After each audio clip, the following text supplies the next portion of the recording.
বাবা কিছু মনে করবেন না, যারা বাড়ি ঘর তৈরি করেছেন জ্যোতিষশাস্ত্র বলছে দক্ষিণ দিকটা একটু মেনে চলতে হয়। যারা বাড়ি ঘর তৈরি করেছেন তারা দক্ষিণ দিকটা সন্ধ্যাবেলায় মানবেন। শাস্ত্রের কথা যদি বলতে হয় তাহলে জ্যোতিষশাস্ত্রের কথাও বলা যেতে পারে। কেন বলুন তো? সন্ধ্যাবেলায় বলছে দক্ষিণ দুয়ার থাকলে, দক্ষিণ দরজা বা দক্ষিণ জানালা থাকলে 1 ঘন্টার জন্য সন্ধ্যাবেলায় বন্ধ করতে হয়। কেন? দক্ষিণ দুয়ার হচ্ছে জমের দুয়ার। আপনি কোনো মৃত ব্যক্তি, আপনার বাড়িতে কেউ মারা গেছে, তার ছবিটা আপনি কোন দিকে মুখ করে রাখবেন? উত্তর দিকের দেওয়ালে দক্ষিণ দিকে মুখ করে রাখবেন, তবে কিন্তু সুফল আছে। তারও সুফল আছে, আপনারও সুফল আছে। যে কোনো জায়গাতে মৃত ব্যক্তির ছবি টাঙাতে নেই। তো আপনারা সবাই লক্ষ্য করুন, একটা একটা করে। দক্ষিণ দিকে আছে পাঁড় মাতাল জগাই মাধায়। মহাপ্রভু বলল ওই দিকে যেও না, পূর্ব দিকে যাবে, পশ্চিম দিকে যাবে, উত্তর দিকে যাবে।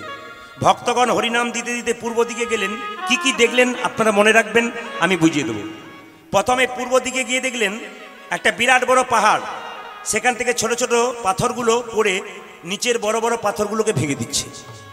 মানে সবাই লক্ষ্য করবেন, পূর্ব দিকে গিয়ে দেখলো একটা বিরাট পাহাড়, নিচে বড় বড় পাথর, আর ওপর থেকে ছোট ছোট পাথরগুলো গড়গড় করে পড়ছে, আর নিচের বড় বড় পাথরগুলোকে ফটাফট ভেঙে দিচ্ছে। আপনারা তো সবাই জানেন যে বড় পাথর ছোট পাথরকে ভাঙে, তাহলে ছোট পাথর বড় পাথরকে ভাঙছে কেন? ভক্তরা বললো আমরা তো কিছু বুঝতে পারলাম না, মহাপ্রভুকে গিয়ে জিজ্ঞেস করব। যখন পশ্চিম দিকে গিয়ে দেখলো তখন দেখলো কতগুলো ময়না পাখি, তাদের গায়ে হরে কৃষ্ণ নাম লেখা, কিন্তু নর্দমাতে বসে মলমূত্র খাচ্ছে। সবাই চমকে গেল, ময়না পাখি গায়ে হরে কৃষ্ণ নাম লেখা, কিন্তু নর্দমাতে বসে মলমূত্র খাচ্ছে কেন? মহাপ্রভুকে জিজ্ঞেস করব। চলো আর একবার উত্তর দিকে চলে যাই। মায়েরা দেখুন উত্তর দিকে গেল, যখন দেখতে পেল 3টে গর্ত। আপনারা ফোয়ারা দেখেছেন? জলের ফোয়ারা দেখেছেন আপনারা? 3টে গর্ত। তো প্রথম গর্তের জল 3 নম্বর গর্তে পড়ছে, আর 3 নম্বর গর্তের জল প্রথম গর্তে পড়ছে, আর মাঝখানে গর্তটা ফাঁকা, বসে বসে দেখছে। এগুলো কেন? দক্ষিণ দিকে গেল না, ভয়ে জগাই মাদা আছে বলে। মহাপ্রভুর কাছে ছুটে এলেন ভক্তগণ। প্রভু বলে কি, তুমি তো পূর্ব পশ্চিম উত্তরে যেতে বললে, কিন্তু 3 দিকে 3টে আশ্চর্য জিনিস দেখলাম, বলো এগুলোর মানে কি? আপনারা মিলিয়ে দেখবেন এগুলো কলিযুগে ঘটছে কিনা। মহাপ্রভু বলল কি দেখলে? দেখলাম পূর্ব দিকে গিয়ে একটা বিরাট বড় পাহাড় থেকে ছোট ছোট পাথরগুলো গড়গড়িয়ে পড়ে নিচের বড় বড় পাথরগুলোকে ভাঙছে। কারণ কি? মহাপ্রভু বুঝিয়ে দিলেন, এই কলিযুগে যারা বড় বড় ধনী জমিদার ছোট ছোট জাতিগুলোকে অত্যাচার করেছে, শোষণ করেছে, জমিদার হয়েছে, এই কলিযুগেই দেখতে পাবে এই ছোট ছোট জাতিগুলো বড় বড় ধনী জমিদারদেরকে ভেঙে টুকরো টুকরো করে দেবে। আপনারা বিচার করে বলুন, এখন কি আর জমিদার বলে কেউ আছে? যদি বলে ও জমিদার, ওর বাড়িতে মেয়ের বিয়ে দেবো, দেবেন? কেন বলুন তো? আর জমিদার নাই, যা ছিল ছিল। কারা ভেঙেছে?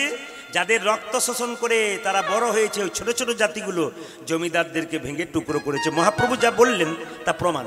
বলছে পশ্চিম দিকে গিয়ে দেখলাম কতগুলো ময়না পাখি, তাদের গায়ে হরে কৃষ্ণ নাম লেখা, কিন্তু নর্দমাতে মলমূত্র খাচ্ছে। অপরাধ নেবেন না, মহাপ্রভুর কথা বলছে। কলিযুগে যত সাধু হবে, বেশিরভাগ সাধু গায়ে নামাবলি, হরিনামের নামাবলি, তিলক মালা থাকবে, গেরুয়া বস্ত্র পরবে, আপনার দরজায় নিতাই গৌর হরিবোল বলে দাঁড়াবে। খোঁজ খবর নিয়ে দেখবেন 2-4টা মার্ডার করেছে, নালে চুরি ডাকাতি করেছে, তারপর সাধু সেজে আপনার দরজায় দাঁড়িয়ে গেছে। তাহলে এখানে মহাপ্রভু বলেছেন সবাই নয়, কিন্তু বেশিরভাগ সাধু। তাহলে আপনারা প্রশ্ন করতেই পারেন, প্রদীপ বাবু কাল থেকে যদি কোনো সাধু বাড়িতে আসে তাহলে একবারে নিতাই গৌর হরিবোল বলে তাড়িয়ে দেবো? না না, মহাপ্রভু বলছে না, সাধু দেখলে তাড়াবে না, সাধু দেখলে 3 বার প্রণাম করবে। যে কোনো সাধু দেখলে 3 বার প্রণাম করবে। তো মহাপ্রভুকে জিজ্ঞেস করলো, এ সাধু চুরি ডাকাতি করে এসছে, প্রণাম করবো কেন? বলে শোনো কেন প্রণাম করবে। ওই সাধু যে গেরুয়া বস্ত্র পরেছে ওটা ত্যাগের প্রতীক, সাধু বাবাকে নয়, ওই ত্যাগের প্রতীক গেরুয়া বস্ত্রকে একটা প্রণাম দাও। দ্বিতীয় প্রণাম কেন দেবে? দ্বিতীয় প্রণাম, আমরা যারা সংসারী মানুষ, একদিনের বেশি 2 দিন সংসারে বাইরে থাকলে মন ছটফট করে ঘর যাবার জন্যে, ওই সাধুটা চুরি করে হোক ডাকাতি করে হোক, ওই যে এতদিন নিজের ঘর বাড়ি ত্যাগ করেছে, এই ত্যাগের জন্যে তাকে একটা প্রণাম। আর তৃতীয় প্রণাম কেন দেবে? যার বাড়ির দরজায় কোনোদিন হরিনামে ধ্বনি হয় নাই, ওই সাধুটি চুরি করে হোক ডাকাতি করে হোক, ওই দরজাতে হরিবোল ধ্বনি দিয়েছে, সাধু বাবাকে নয়, ওই হরিবোল ধ্বনিটাকে প্রণাম দিয়ে দাও। বা প্রভু দারুণ বলেছ। তবে উত্তর দিকে আশ্চর্য জিনিস দেখলাম, এটা কিন্তু বাস্তব কথা, আপনারা মিলিয়ে দেখবেন। উত্তর দিকে আশ্চর্য জিনিস দেখলাম। বলে কি দেখলে? উত্তর দিকে গিয়ে দেখলাম 3টে গর্ত, তো প্রথম গর্ত থেকে জল পড়ে 3 নম্বর গর্তে পড়ছে, আর তৃতীয় গর্তের জল প্রথম গর্তে পড়ছে, আর মাঝখানের গর্তটা ফাঁকা। মহাপ্রভু বলল, শোনো, এই কলিযুগে যত ছেলের বিয়ে হবে, আসতে লাভপুরে বলুন আর দোনাইপুরে বলুন আর যেখানেই বলুন, পৃথিবীতে যত ছেলের বিয়ে হবে তাদের ভালোবাসা যাবে, শ্রদ্ধা যাবে শ্বশুর শাশুড়ির ওপরে, আর শ্বশুর শাশুড়ির ভালোবাসা যাবে জামাইয়ের ওপরে, আর মাঝখানের মা বাবাটি বসে বসে দেখি, ওই যে ফাঁকা গর্তটা বসে বসে দেখছি। আপনাদের এদিকে নাই মানে অন্য দিন দিকে জন্য বললাম আর কি, আপনাদের খুব ভালো ছেলেরা। এইদিকে কলিযুগে কলিযুগে কলিযুগে কলিযুগে এইদিকে কলিযুগে ভাইয়ে ভাইয়ে মিল নাই। শুনবেন ভালো করে, কলিযুগে ভাইয়ে ভাইয়ে মিল নাই, রুখু মাথায় তেল নাই। ঠিক আছে, রুখু মাথায় তেল নাই, বড় লোকদের জেল নাই, অন্যায় করলেও বড় লোকদের জেল নাই। আর গরিব লোক সে যদি কোনো রকমে অন্যায় করে থাকে তার আবার বেল নাই, আছে। আবার দেখবেন, এই দিয়ে তাকান, আবার দেখবেন কি করে, বলছে যে ঘুষ, এই কলিযুগে এখন ঘুষ দিয়ে সবাই পাস, এখন আর কেউ ফেল নাই, আছে। এসব কলিযুগের ঘটনা। আসুন মহাপ্রভুর এই দামি দামি কথাগুলো বলে আমরা সবাই মিলে একটু মহাপ্রভুর জায়গায় যাব। সবাই মিলে একটু হাত তুলে আমার সঙ্গে গাইবেন, একসঙ্গে গাইবেন, সবাই মিলে একসঙ্গে হাত তুলুন, একসঙ্গে। মহাপ্রভু বলেছেন, 10-5 সবে মিলে দাঁড়েতে বসিয়া কীর্তন করহ সবে হাতে তালি দিয়া। তাহলে মহাপ্রভু যদি বলেছেন যে 10-5 সবে মিলে দাঁড়েতে বসিয়া কীর্তন করহ সবে হাতে তালি দিয়া, তাহলে মহাপ্রভু কথাটা একটু মানবো। আজকে মায়ের সামনে সবাই মিলে একটু গাইবো। কি গাইবো? সবাই মিলে হরি হরয়ে নম কৃষ্ণ কৃষ্ণ। যার হাত আছে তিনি তুলবেন, যার নাই তার তোলার দরকার নেই। তবে মা মন্দিরে থাকতে পারে, কিন্তু আজকে ঘুরে ঘুরে দেখছে যাকে হাত দিলাম সে ব্যবহার করছে কিনা। যদি ব্যবহার না করে, মা বলছে পরের জন্মে আর হাত দেবো না। ও দুটো হাত নাই বলে তুলছে না, পরের জন্মে আর দুটো পা যোগ করে দেবে। 4টে পা হলে কি হয় জোরে বলুন? কি হয়? গরু। কেন বাঘ বলতে পারেন না? বাঘ বাঘ ভাব হবে একটু। আমরা কত বোকা দেখুন, যদি কাউকে বলা হয় তুই জানোয়ারের বাচ্চা, দেখবেন রেগে যায়। আর যদি তুই বাঘের বাচ্চা, আমাকে বাঘের বাচ্চা বলে, মানে একই কথা, অথচ আমরা ভুল বুঝি। বলুন সবাই মিলে একসঙ্গে হরি হরয়ে নম কৃষ্ণ কৃষ্ণ, একসঙ্গে যাদবায় নম হরয়ে নম কৃষ্ণ হরয়ে নম কৃষ্ণ যাদবায় নম হরয়ে নম কৃষ্ণ যাদবায় নম। ওই যে যাদবায় মাধবায় কেশবায় নম, যাদবায় মাধবায় কেশবায় নম। ওই যে যাদবায় মাধবায় কেশবায় নম। আপনাদের বলে যাই, প্রণাম আপনারা করেন মন্দিরে, হরে কৃষ্ণ, প্রণাম আপনারা করেন যে যেখানে বসে আছেন।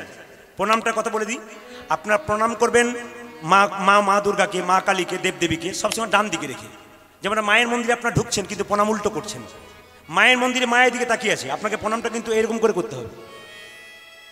আমি যেভাবে দেখাচ্ছি, ধরুন এটা মায়ের মন্দির, সোজা মায়ের মন্দির, আপনাকে এরকম প্রণাম করতে হবে। যদি প্রণাম আপনি সোজা করছেন, ভুল করছেন, কিন্তু আপনার লাভ হচ্ছে না। ব্যায়াম করবেন, নিয়মে করবেন তো ব্যায়াম শরীর ভালো হবে, অনিয়মে করবেন শরীর খারাপ হবে। এই জন্য নিয়মে করতে হয়। আচারে লক্ষ্মী বিচারে পণ্ডিত। অনেকে বলে ডাকবো ভগবানকে, আবার আচারের কি দরকার আছে, বিচারের কি দরকার আছে? আচার বিচার চাই। একটা প্রমাণ দিয়ে দিই আপনাদের। ও মায়েরা, এইদিকে আচার বিচার চাই, নিয়ম চাই।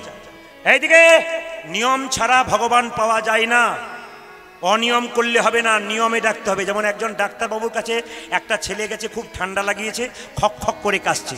ডাক্তার বলছে 500 টাকার ওষুধ দিলাম, 200 টাকা ফিস নিলাম, কিন্তু সাবধান থাকবি। বলে কি? ঠান্ডা খাবার খাবি না, ঠান্ডা লাগাবি না, ঠান্ডা জলে স্নান করবি না। ছেলে বলছে ডাক্তারবাবু আপনি 500 টাকার ওষুধ দিলেন, 200 টাকা ফিস নিলেন, ওষুধ খাবো ঠান্ডা লাগাবো না কেন? ওষুধও খাবো, ঠান্ডাও লাগাবো, ঠান্ডা খাবার খাবো, দেখবো আপনার ওষুধের কি জোর। তখন ডাক্তারবাবু বলছে শোন বাবা, শুধু ওষুধ খেলে হবে না, নিয়ম পালন করতে হবে। নিয়ম না পালন করলে কিচ্ছু হবে না। ছেলে বলছে আমি কেন নিয়ম পালন করতে যাব? ওষুধ খাচ্ছি 500 টাকার, কেন বারবার একই কথা বলছি। ডাক্তার তখন বলছে শোন, যদি ওষুধও খাস আর ঠান্ডা লাগাস আর ঠান্ডা জলে স্নান করিস আর ঠান্ডা খাবার খাস, তবে তোর 3টে উপকার হবে। ছেলে তখন এটে সেটে বসে বলছে ডাক্তারবাবু ওষুধও খাবো, ঠান্ডা লাগাবো, 3টে উপকার কি কি?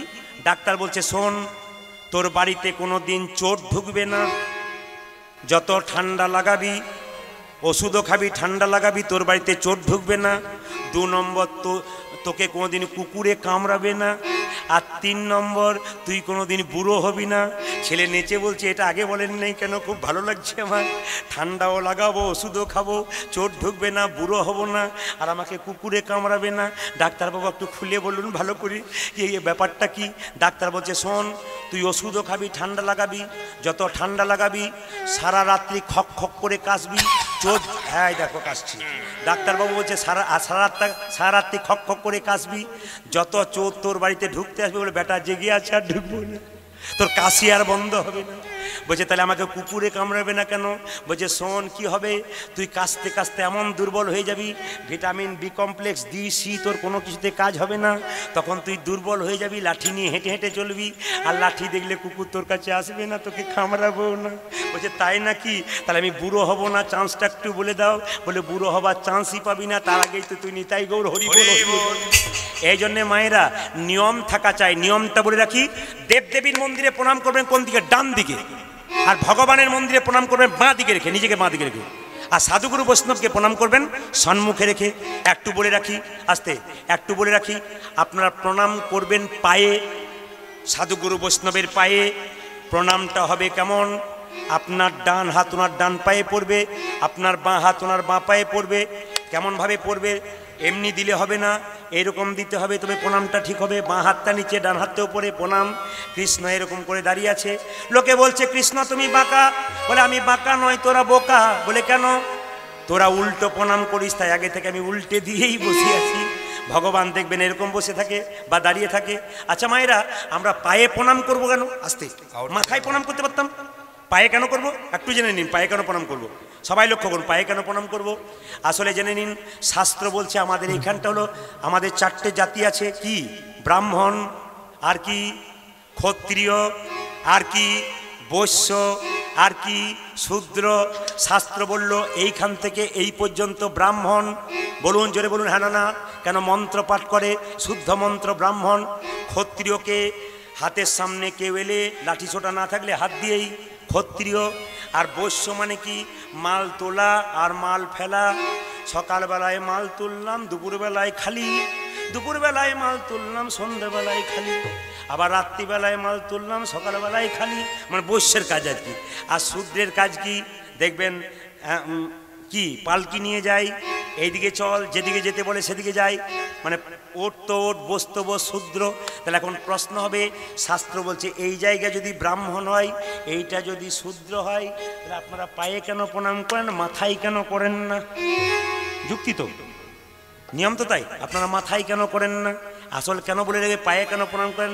যখন বাচ্চা মায়ের গর্ভে থাকে, বলুন তো পাটা উপর দিকে থাকে না নিচের দিকে থাকে? জোরে বলবেন। আপনারা ছবি করে দেখেছেন নাকি? পাটা কোন দিকে থাকে? হরে কৃষ্ণ। পাটা কোন দিকে থাকে? ওপর দিকে থাকে। ভগবান 7 মাস বয়সে গর্ভে সবাইকে দেখা দেয়, তাহলে পায়ে বসবে না মাথাতে বসবে? ভগবান পাটাতেই বসবে। ভগবান যেখানে বসে সেখানে পদ্মাসন। পদ্মের রং কেমন? জোরে বলুন। লাল। ওই রকমই রং দেখবেন বাচ্চা যখন জন্ম হয়, কালো হোক পরিষ্কার হোক, দেখবেন পদ্মের মতো রং লাল হয়। পায়ে বসে গোবিন্দ সবাইকে দর্শন দেয়, তাই আমরা পায়েতেই প্রণাম করব। ভগবান নারায়ণ লক্ষ্মীকে বলছে, লক্ষ্মী এত সুন্দর বাড়িটা দিলাম, তারপর আবার চুন কাম করতে শুরু করেছি। ভেতরে যদি নোনা লেগে যায় তো চুন কাম করে কি লাভ আছে? গাড়ি নতুন কিনেছেন, ড্রাইভার, গাড়ি নতুন কিনেছেন, ড্রাইভার যদি গাড়িতে না থাকে, গাড়ির দাম থাকবে? এখানে যে ড্রাইভারটা আছে তার তো একটা চুক্তি আছে, কত দিনের ভাড়া। এ যদি বেরিয়ে যায়, নেতাই বউর হরিবল হয়ে যাবে। যতক্ষণ এটা আছে এটাকে ব্যবহার করুন। কীরকম ব্যবহার করবেন? যারা পাখি পোষে, টিয়া পাখি, পাখিকে যত ছোলার দানা দেয় সে কৃষ্ণ কৃষ্ণ করে, কিন্তু দেখবেন খাঁচাটা ভালো করেছেন, পাখিকে ছোলার দানা দিলেন না, পাখি মরে গেল, খাঁচা ফাঁকা রয়ে গেল। আপনি যদি আত্মারূপী পাখিকে হরিনামের ছোলা না দেন, ও একদিন নিতাই গৌর হরিবল হয়ে যাবে। আপনার দেহ খাঁচাটা হরি হরি হরি। আপনারা টিভি সিরিয়াল, আসতে টিভি সিরিয়াল দেখেন, এত সুন্দর সন্ধ্যাবেলা একটা সিরিয়াল হচ্ছে, নাম করব না, সিরিয়াল হচ্ছে, হঠাৎ কারেন্টটা চলে গেল। আপনার কি মনে হয়? হাতের কাছে যা আছে টিভিটাকে ছুঁড়ে মারি। কিন্তু দিদি বলছে টিভিটা তোমার, ফ্রিজটা তোমার, কিন্তু কারেন্টটা তো তোমার নয়। 1000 টাকা 10,000 টাকার টিভি কেন, 1 লাখ টাকা ফ্রিজ কেন, তার থেকে কারেন্ট চলে গেলে সে যেমন ফাঁকা বাক্সের মতো পড়ে থাকে, দেহ টিভি থেকে আত্মা কারেন্ট চলে গেলে ওটাও ফাঁকা বাক্সের মতো। টিভি ফ্রিজ থেকে কারেন্ট চলে গেলে কারেন্ট আসার সুযোগ আছে ভাই, এ দেহ থেকে কারেন্ট চলে গেলে আর কারেন্ট আসার সুযোগ নাই। এই জন্য সময় থাকতে কাজ করো, নইলে ঠকতে হবে। সাজার কথা যখন বললাম একটু বলি, এখানে তো কে সেজেছিল? আচ্ছা, এ জগতে কেউ যদি দাস হয়ে গোবিন্দকে সেবা করতে পারে, হে প্রভু তুমি হলে প্রভু, আমি হলাম দাস, এই ভাব নিয়ে কেউ যদি ভগবানকে ডাকতে পারে, যদি দাস হয়ে ডাকতে পারে, হরি বল। আমার গাড়ি থাকবে, বাড়ি থাকবে, টাকা থাকবে, ধন থাকবে, ভগবান কিন্তু থাকবে। জনক রাজা এত বড় ঋষি, রাজা রাজা যে বাড়িতে বাস করতো না গোটাটা সোনা দিয়ে মোড়া, কিন্তু লক্ষ্য করুন এত বড় রাজা, আপনাদের 2 ভরি সোনা হলে কত অহংকার হয়ে যায়। আর জনক রাজা রাজপুরীতে বাস করতো, সোনা দিয়ে মোড়া, কিন্তু মনটা রাখতো গোবিন্দের চরণে। আপনার গাড়ি থাকবে, বাড়ি থাকবে, টাকা থাকবে, ধন থাকবে, ভগবানকে বলবেন প্রভু কৃপা করে দিয়েছো তুমি, যেন রাখতে পারি তোমার দাসত্ব হয়ে। কারণ দিয়ে ধন দেখে মন, কেড়ে নিতে কতক্ষণ। তিনি দিয়ে দেখেন তুই যে আমাকে, তোকে যে আমি দিলাম, তুই আমাকে কি দিলি। দাস হয়ে কেউ যদি গোবিন্দকে সেবা করতে পারে, আস্তে দাস হয়ে সেবা করেছিল কে? কে করেছিল? হনুমান। হনুমান, এদিকে তাকাবেন, হনুমান সীতাকে যখন উদ্ধার করলো, সীতা তখন হনুমানকে বলল, হনুমান রে তুই যখন আমাকে উদ্ধার করলি, এই দেখ তোকে একটা সোনার মালা দিলাম, তোকে একটা হীরার মালা, তোকে একটা হীরার মালা দিলাম। যেই না সোনার মালা হীরার মালা দিয়েছে, হনুমান মালাটাকে নিল, মালাটাকে নিয়ে প্রথমে কপালে ঠেকালো, তারপর কানে ঠেকালো, চোখে ঠেকালো, নাক দিয়ে শুকে শুকে দেখল, তারপর দাঁত দিয়ে টুকরো টুকরো করে কেটে ফেলে দিল। লক্ষণ সীতাকে বলে, মা, ওগো মা, হনুমানকে তুমি মতির মালা দিলে, কিন্তু শোনো বানরে সপিলে মতি, মতিতে তার নাইকো মতি, অনায়াসে কাটে তারে দন্তে। ও তো বানর, ও তো অপমান করছে, দেখুন কেমন, ও তো বানর, ও তো হনুমান, বানরে সপিলে মতি, মতিতে তার নাইকো মতি, অনায়াসে কাটে তারে দন্তে। বানরকে মতির মালা দিলে ও মালার মান কি জানবে? ও তো কেটে দেবে, কেন তুমি মালা দিলে? শিশু মানে না দেবতাই, মানুষ পূজে তারে গান মন্ত্রে মা কালীর মন্দিরে। আপনি গেলেন ভক্তি ভরে, আপনার বাচ্চাটাকে বসিয়ে দিলেন, ও প্রস্রাব পায়খানা করে দেবে, ও তো জানে না মন্দিরের অর্থ কি বটে। অতুল্য ধনে তুলসী রে, তুমি যারে তুলসী রে, কুকুরে কি তার মান্য রাখে? তুমি কি জানো না লক্ষ্মী সুখ অতি সুখের পাখি, ব্যাধি কি রাখে তাকে যতন করে। এইদিকে মায়েরা হনুমানকে যখন বারবার অপমান করছে, যে তুলসী মালা আমরা নিই, তুলসী পাতা গোবিন্দ সবাই দিই, কিন্তু কুকুর তুলসীর মানার মানে কি জানি? তুলসী পাতার মান দিতে পারে? ও তো কুকুরের মতো। দেখুন পরম বৈষ্ণব যারা হয়, পরম ভক্ত যারা হয়, তারা কোনোদিন মাথা উঁচু করে কথা বলে না, তারা নিচু হয়ে বলে। আমি একটা প্রমাণ দেখলাম, কালকে যেখানে গান গাইছিলাম, প্রচুর টাকার মালিক কিন্তু বৈষ্ণব, প্রচুর টাকার মালিক, মানে কত যে টাকা আছে হিসাব নেই। 40 বছর বয়স, দামোদর ব্রত করেছে, তো তাকে একজন গালাগাল দিয়েছে খুব জোর, কমিটির মধ্যে বটে, খুব জোর গালাগাল দিয়েছে, এত গাল দিয়েছে যে ও মানে সহ্য করা যায় না, কিন্তু প্রচুর টাকার মালিক। তা আমি জিজ্ঞেস করলাম, আচ্ছা দাদা, আমি তো দেখতে পাচ্ছি কমিটির লোকের মধ্যে ঝগড়া করতে করতে আপনাকে প্রচুর গালাগাল দিয়েছে, তা আপনার গায়ে লাগলো না? টেস্ট করলাম, ঠিক আছে কোনো অসুবিধা নেই। ও বললো, আমি শুনলাম, আবার পরে যদি ওর আফসোস হয় তাহলে বলবে, আর না হলে তো গোবিন্দ আছে। প্রচুর টাকার মালিক, কিন্তু কোনো প্রতিবাদ নাই, কোনো রাগ নেই, কোনো রোষ নেই। লক্ষ্য করলাম বানরে হনুমানের অবস্থা কেমন, হনুমান চুপচাপ বসে আছে। লক্ষণ বলছে, বল বল তুই কেন মাকে অপমান করলি? সীতা বলল, সত্যি তো, তুই কেন আমাকে অপমান করলি? আমার মালা তুই ছিঁড়ে ফেললি। হনুমান কেঁদে কেঁদে বলল, মা গো, যাকে আমি মা বলে ডেকেছি তাকে কি কোনোদিনই অপমান করতে পারি? তোমাকে কি আমি অপমান করতে পারি? তুই অপমান করলি না? না, তুমি যখন আমাকে মালাটা দিলে, এ মালা প্রথমে কপালে ঠেকালাম কেন জানো? এ মালা তো যেমন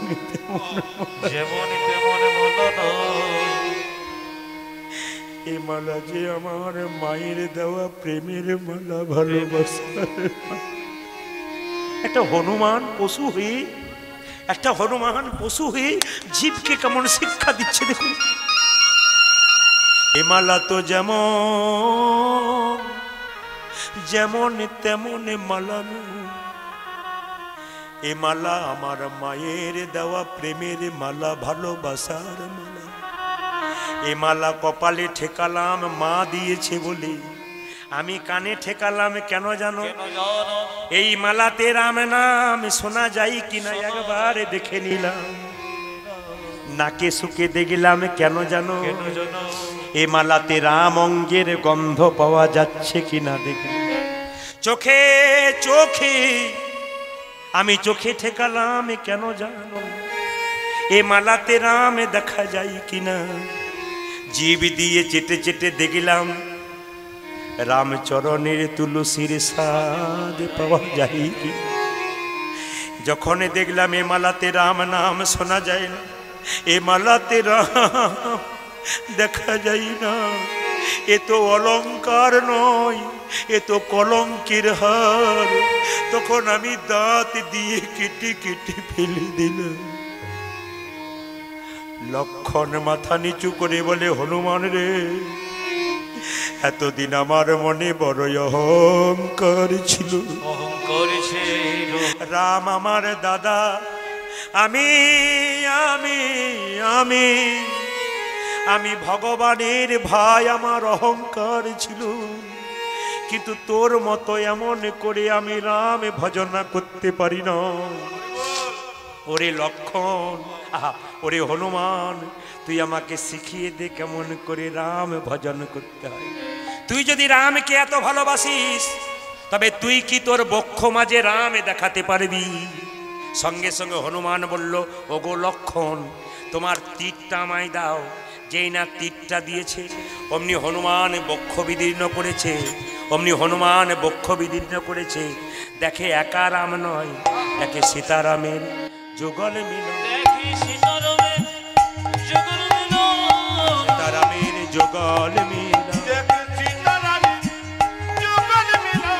হনুমানের হৃদয়ে মাঝে সীতারামের যুগল মিলন।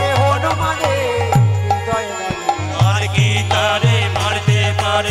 হনুমানের হৃদয়ে মাঝে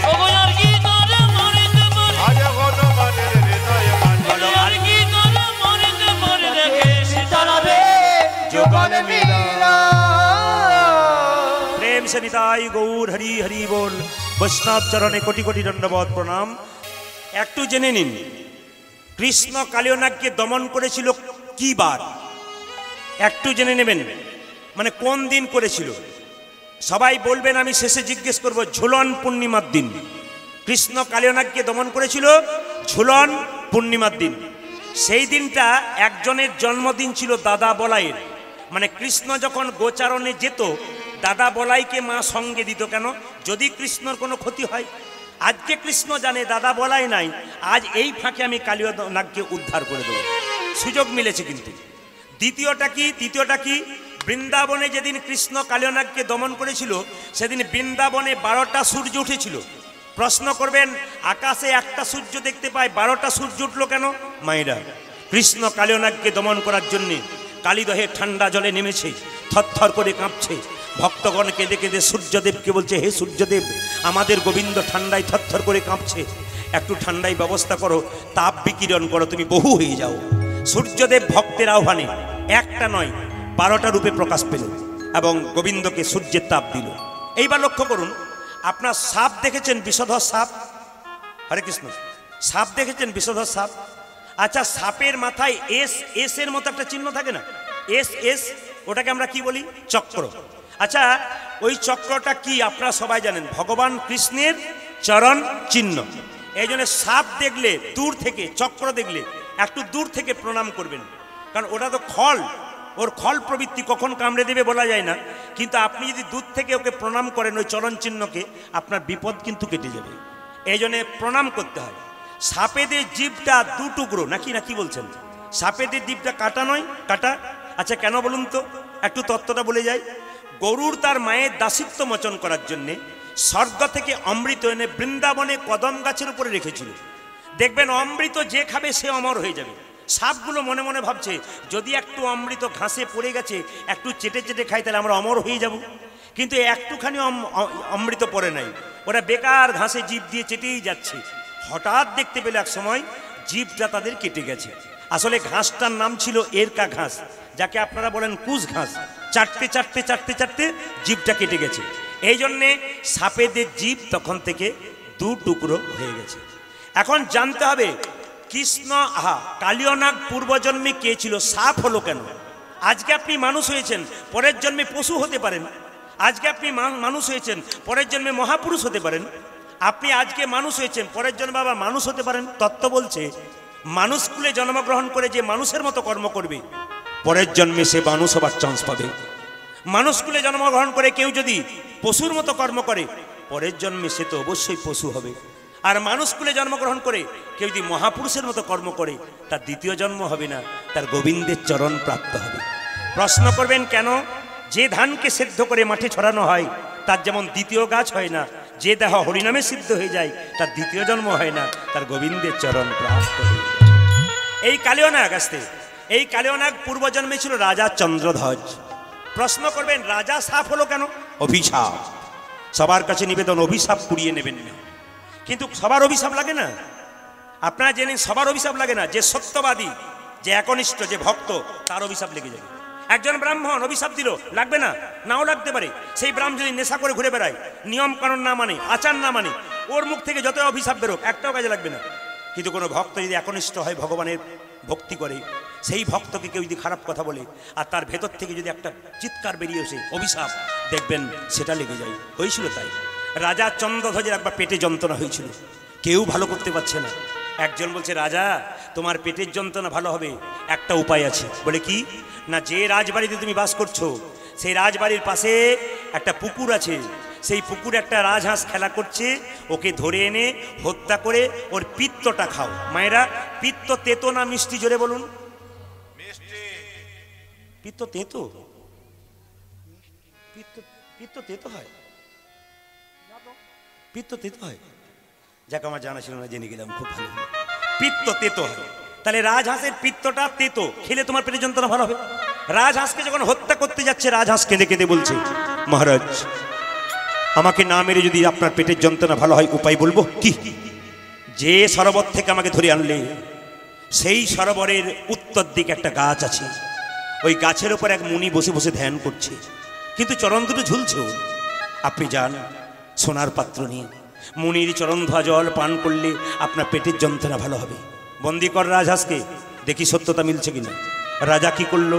সোনার পাত্র নিয়ে গিয়ে মুনিবরকে বলল, মুনিবর তুমি তোমার ডান পাটায় গিয়ে দাও। ও মাইরা, মুনিবর ডান পাটায় গিয়ে দিল, কিন্তু দেখতে পেল পুঁজ আর রক্ত। ছি, এই জল পান করবো না। মুনিবর তুমি তোমার বাম পাটায় গিয়ে দাও।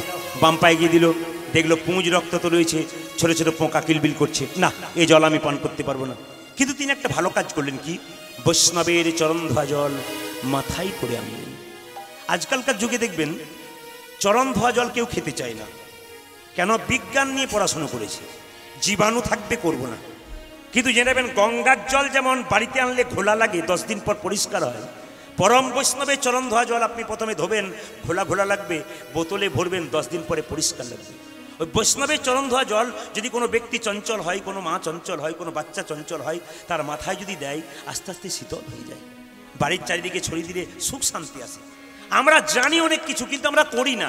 করলেই লাভ, না করলে কোনো লাভ নাই। শুনলেন, বাড়ি চলে গেলেন, আপনার কাজে লেগে গেলেন। আমার গুরুদেব বারবার একটা কথা বলতেন। কি বলতেন? যে গরু যখন খায় তখন খুব তাড়াতাড়ি খায়, পরে কিন্তু জাবর কাটে। কেন? আস্বাদন করে। আপনি অনেক কথা শুনলেন, আজকে অনেক কথা শুনবেন, বাড়ি যাবেন, মনে মনে স্মরণ করবেন। 50টা কথার মধ্যে 10টা কথা মনে রাখতে পারেন, সেগুলো জীবনে কাজে লাগাতে পারেন, আপনার জীবন সুন্দর হবে না কে বলেছে? এই জন্য আপনাদের কাছে নিবেদন, কথা শুনবেন, জীবন সুন্দর হবে আপনাদের। এই কালিয়না চন্দ্রধ্বজ রাজা যখন মাথায় করে নিয়ে এলো সেই চরণ ধোয়া জল, সঙ্গে সঙ্গে মুনি ছুটে এসে বলল, রাজা চন্দ্রধ্বজ, তুমি আমার চরণ ধোয়া জলকে অপমান করলে, আমি তোমাকে অভিশাপ দিলাম, তোমার খল বংশে জন্ম হোক, তুমি সর্পকুলে জন্ম নেবে, তোমার নাম হবে কালিয়নাগ। রাজা চন্দ্রধ্বজ কেঁদে কেঁদে বলল, হে মুনিবর, অভিশাপে যদি দিলে আমায় সাপি কুলি জন্ম তবে আশীর্বাদ দাও, যেন গোবিন্দের চরণ লাভ করতে পারি। মুনিবর বলল, ও রাজা চন্দ্রধ্বজ, তুমি চরণ ধোয়া জল পান করো নাই, কিন্তু যেহেতু বৈষ্ণবের চরণ ধোয়া জল মাথায় করে এনেছো, তোমাকে আশীর্বাদ করলাম, একদিন কৃষ্ণের নৃত্য তোমার মাথাতে। এই জন্য ভগবান শ্রীকৃষ্ণ কালিয়নাগের মাথায় নৃত্য করেছিল। পদকর্তা বলছে যে কোথায় বাস করে কালিয়নাগ? কালিন্দির একদহে কালিনাগ তাহে রহে। কালিন্দির একদহে কালিনাগ তাহে রহে। কালিন্দির একদহে কালিনাগ তাহে রহে। কালিন্দির একদহে কালিনাগ রহে তাহে। বিষ জলে দহন সমান। ওই দেখো বিষ জলে দহন সমান। ওই দেখো বিষ জলে দহন সমান। ওই বিষার জলে সমান সমান। দেখলাম বিশ্বর জলে সমান সমান। ওই বিষার জলে সমান সমান। কালিন্দির একদহে বিষার বিষার জলে জলে সমান সমান। ও জানি কালিন্দির একদহে। বিষার জলে সমান ও জানি সমান। কালিন্দির একদহে। বিষার জলে সমান ও জানি সমান। কালিন্দির একদহে। বিষার জলে সমান ওই সমান। বিষার জলে সমান সমান। দেখলাম বিষ জলে দহন সমান। আপনারাও বীরভূম জেলার মানুষ, আমিও বীরভূম জেলার মানুষ। একটা কথা বলে রাখি, অন্যান্য জেলাতে পদ্ম ফুল কম থাকে, কিন্তু বীরভূমে অনেক পুকুরে পদ্ম ফুল থাকে। আমার এলাকাতে গেলে বহু পুকুর আছে যেখানে পদ্ম ফুল থাকে। আপনাদের মনে প্রশ্ন জাগবে, কালিয়নাগ যেখানে থাকে সেই জলটা বিষ হয়ে গেল, সেই পথ দিয়ে কোনো পশু পাখি পেরিয়ে গেলে বিষের বাতাসে ছটপট ছটপট করতে করতে মরে যায়। এখন প্রশ্ন করবেন আপনারা যে যে পদ্ম ফুল থাকে যে পুকুরে, সেখানে একটা সাপ থাকে বাবা, সেই সাপটার নাম কি বলুন তো? পদ্মনাগ। ও যদি একবার কাউকে কামড়ায় পুকুরে, ও পারে উঠতে পারবে না, ওখানেই মরে যাবে। তাহলে যে পদ্মনাগ পদ্ম ফুল থাকে সেই পুকুরে থাকে, সেই জলটা বিষ হলো না কেন? কিন্তু কালিদহ হ্রদে কালিয়নাগ থেকে ওই জলটা বিষ হলো কেন? আপনাদের মনে প্রশ্ন থাকবে যারা জ্ঞানীজন। আমি বলে দিই মায়েরা, কেন পদ্ম ফুল পুকুরে যেখানে থাকে ওখানে পদ্মনাগ বিষ দিল না, কিন্তু যেখানে দেখবেন কালিয়নাগ থেকে সেখানে বিষ দিল কেন? কুরুক্ষেত্রের যুদ্ধে। আসতে কুরুক্ষেত্রের যুদ্ধে কৃষ্ণ জয়লাভ করার পর সবাইকে সব কিছু দিল। কালিয়নাগ কেঁদে কেঁদে বলেছিল, হে গোবিন্দ, তুমি তো যুদ্ধে জিতে সবাইকে উদ্ধার করলে, আমাকে উদ্ধার করবে না? আকুল আহ্বান করেছিল ভগবানের কাছে, কিন্তু ভগবান শুনে নাই। কালিয়নাগ মনে মনে ভাবছে, হে গোবিন্দ, তোমাকে ভালোবেসে কেউ যদি না পায়, তোমার সঙ্গে প্রেম করে ভক্তি করে যদি কেউ না পায়, তোমার সঙ্গে শত্রুতা আরম্ভ করে দেবো। হিরণ্যকশিপু তোমাকে প্রেম করেনি, তোমার সঙ্গে শত্রুতা করেছিল, তোমাকে পেয়েছিল। আমি তোমার সঙ্গে শত্রুতা করব। কি করব? এমন জলের মধ্যে বিষ ঢেলে দেবো যে যত পশু পাখি এই পথ দিয়ে পেরিয়ে যাবে সেই জল পান করবে বা বিষের বাতাস পাবে, ছটপট ছটপট করতে করতে মরবে। আর যখনই মরবে তারা কেঁদে কেঁদে বলবে, হে গোবিন্দ, বৃন্দাবনের নদীর জল পান করি, গাছের ফল আহার করি, প্রেমানন্দে গুণ গাই, আমার এত কষ্ট কেন? ভক্তের আকুল আহ্বানে তুমি এখানে ছুটে আসবে। এই জন্য কালিয়নাগ কিন্তু ভক্ত ছিল বাবা। আসতে আপনারা যাকে শত্রু ভাবেন সে শত্রু নয়, ভক্ত। আপনাদের এই লাভপুরের এই দোনাইপুরের আসরে আমি অনেককেই দেখেছি যারা প্যান্ট শার্ট পরে এসেছে, কিন্তু আপনারা অবাক হয়ে যাবেন, আমার বাসায় গিয়ে আমাকে এমন প্রশ্ন করেছে, আমার মাথাটা খারাপ করে দিয়েছে। তাহলে প্যান্ট শার্ট পরে আছে বলে যে ভক্ত নয় তা নয়, কিন্তু দেখবেন আপনার তিলকমালা নিয়েছেন, ভক্ত হয়েছেন, কিন্তু এমন ব্যক্তি আছে প্যান্ট শার্ট পরলেও ভক্ত হয়। কেন? ভেতর যদি তার সুন্দর থাকে, আপনি ভেতর যদি ভক্তির জায়গায় পরিপূর্ণ করেন, আপনার ভেতরটা সুন্দর হয়ে যাবে। লক্ষ্য করুন, রাবণকে আপনারা সবাই জানেন যে রামের শত্রু, কিন্তু রাবণের মতো ভক্ত আর পৃথিবীতে কেউ নাই। রাবণ এত বড় ভক্ত বলে কেন? প্রশ্ন করবেন কিরকম ভক্ত? আপনি রাবণকে শত্রু জানেন, কিন্তু ভক্ত কি করে হলো? রাবণ দেখবেন সীতাকে হরণ করেছিল। রাবণের স্ত্রীর নাম কি ছিল মায়েরা? মন্দোদরী। রাবণ 10,000 মেয়েকে বিয়ে করেছিল, তারপর মন্দোদরীকে বিয়ে করেছিল। মন্দোদরী কাঁদতে কাঁদতে রাবণকে বলেছিল, স্বামী তুমি 10,000 মেয়েকে বিয়ে করেছো, আমি কিছু বলি নাই, তারপর আমাকে বিয়ে করলে, আমি তাও প্রতিবাদ করি নাই, কিন্তু এইবার তুমি যেটা করলে অন্যায় করলে। বলে কেন? তুমি ভগবানের বউ চুরি করলে, ছি, এইবার তুমি পাপের জায়গায় পৌঁছালে। মায়েরা একটা মনে রাখবেন, দেখবেন মেয়েরা যখন বিয়ের সময়, ছেলেরা যখন বিয়ে করতে যায়, একটু অনুভব করুন তো আমার কথাগুলো, দেখবেন খই ছড়াতে ছড়াতে মেয়েরা যায়, ছেলেরা আগে যায় না মেয়েরা আগে যায়? জোরে বলুন। মায়েরা বলছে, বাবারা বলছে, অনেক দিন বিয়ে করেছি তো আমার অত মনেই নাই, পরে ফোন করে আপনাকে বলে দেবো। না, এটা বললে হবে না। মেয়েরা আগে আগে যায়, ছেলেরা পেছনে যায়। তার মানে কি? আপনি ধর্মের পথটা দেখিয়ে দেখিয়ে যাচ্ছেন পুরুষকে। এই জন্য খুব প্রমাণ দেখবেন আপনারা, একবারে প্রমাণ।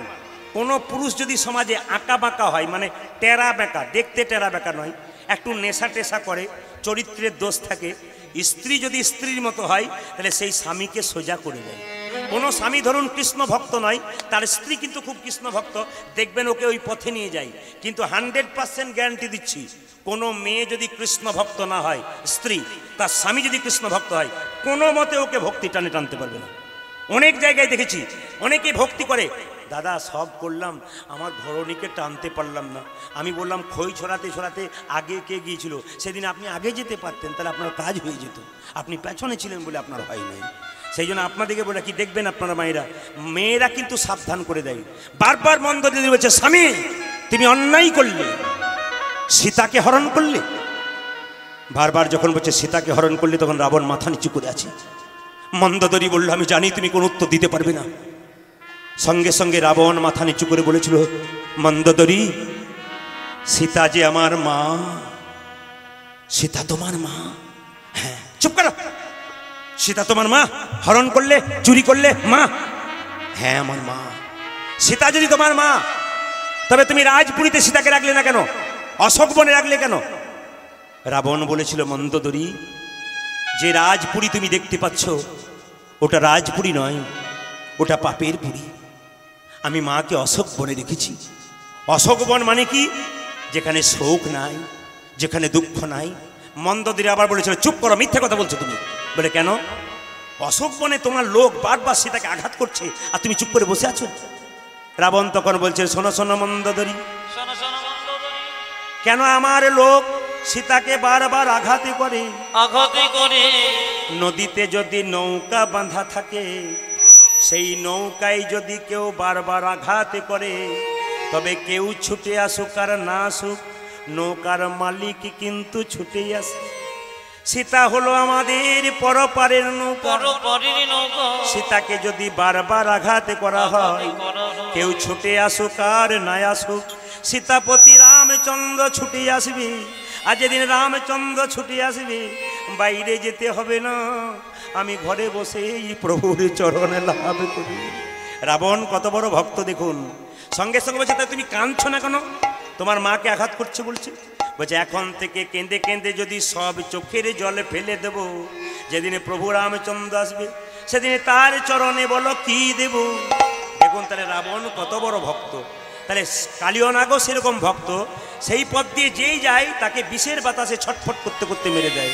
তাহার পরিবাই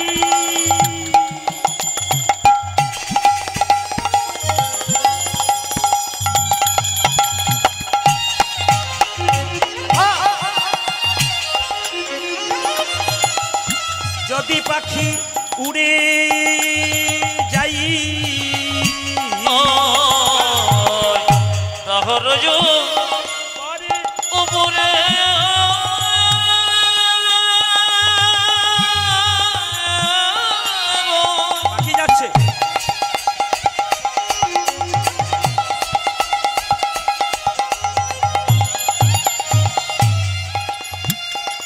পাখি ওরে এ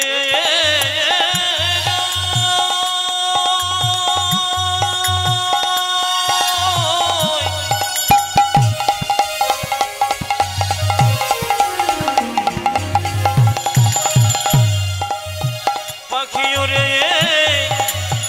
এ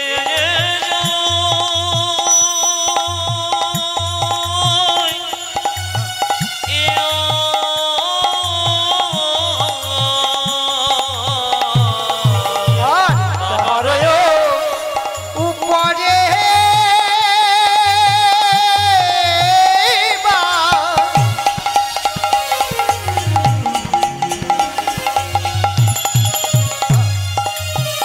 যদি পাখি উড়ে যায়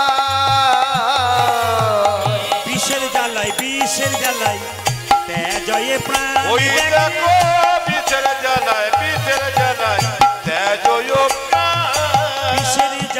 বিষের জ্বালাই তেজয়ে প্রাণ দেখি বিষে জলে জয় কোনো অপরাধ করি নাই আমরা কোনো অপরাধ করি নাই প্রভু কোনো অপরাধ করি নাই ওই প্রভু আমরা কোনো অপরাধ করি নাই প্রভু। বিষের জ্বালাই প্রাণ হারালাম কোনো অপরাধ করি নাই প্রভু আমরা বিষের জলই প্রাণে হলো আমরা কোনো অপরাধ করি নাই প্রভু বিচের জ্বালায় প্রাণ আমরা কোনো অপরাধ করি না ওই আমরা বিচের জ্বালায় প্রাণ আমরা কোনো অপরাধ করি না আমরা কোনো অপরাধ করি নাই প্রভু বিষ জলে তেজয়ে প্রাণ জোরে প্রভু শ্রীকৃষ্ণ চৈতন্য প্রভু মানে কি শ্রী মানে সুন্দর কৃষ্ণ মানে আকর্ষণ চৈতন্য মানে চেতনা যিনি প্রত্যেকটা জীবের মধ্যে কৃষ্ণ নামের চৈতন্য জাগাবেন তিনি হলেন চৈতন্য মহাপ্রভু। আচ্ছা, মহাপ্রভু জন্ম নেবার পর দেখতে এত সুন্দর কাঁচা সোনার মতো গায়ের রং, যেন চাঁদের টুকরোটা নেমে এসেছে। আপনারাই বলুন তো মায়েরা, রাস্তা দিয়ে জল নিতে যাচ্ছেন বা বেড়াতে যাচ্ছেন, কোনো একটা বাচ্চা ছেলে রাস্তায় খেলা করছে, দেখতে খুব সুন্দর, প্রত্যেক মায়ের ইচ্ছা হয় একবার কোলে তুলে নিই। মহাপ্রভু নিমাই ছোট্ট অবস্থায় এত সুন্দর দেখতে, গঙ্গাতে জল আনতে যায় মেয়েরা, তাকে একবার কোলে নেয়। কিন্তু ছেলেটা স্বভাব খুব খারাপ, যার কোলে চাপে তার কোলে কান্নাকাটি করে। পাড়ার মেয়েরা সচি মাতাকে ডেকে বলে, সচি এমন ছেলের জন্ম দিলি, ছেলেটা দেখতে ভালো, মাঝে মাঝে কোলে নিতে ইচ্ছা হয়, একেবারে কান্নাকাটি করে, কোনো মতে চুপ করে না। আচ্ছা, লজেন্স বিস্কুট দিলাম তাও চুপ করছে না। সচিমাতা রান্নাশাল থেকে বলল, আমার ছেলেকে লজেন্স বিস্কুট দিলে চুপ করবে না, আমার ছেলের কানে কৃষ্ণ নাম শুনিয়ে দাও, দেখবে আমার ছেলে চুপ করে যাবে। পাড়ার মেয়েরা নিমাইকে কোলে নিয়ে বলতো, বল কি? কৃষ্ণা কৃষ্ণা কৃষ্ণা কৃষ্ণা কৃষ্ণা কৃষ্ণা কৃষ্ণা কৃষ্ণা কৃষ্ণা কৃষ্ণা কৃষ্ণা কৃষ্ণা কৃষ্ণা কৃষ্ণা উলধ্বনি কৃষ্ণ কৃষ্ণ কৃষ্ণ কৃষ্ণ কৃষ্ণ কৃষ্ণ কৃষ্ণ হে কৃষ্ণ কৃষ্ণ কৃষ্ণ কৃষ্ণ কৃষ্ণ কৃষ্ণ কৃষ্ণ হে কৃষ্ণা কৃষ্ণা কৃষ্ণা কৃষ্ণা কৃষ্ণা কৃষ্ণা কৃষ্ণা হে কৃষ্ণা কৃষ্ণা কৃষ্ণা কৃষ্ণা কৃষ্ণা কৃষ্ণা কৃষ্ণা কৃষ্ণ হে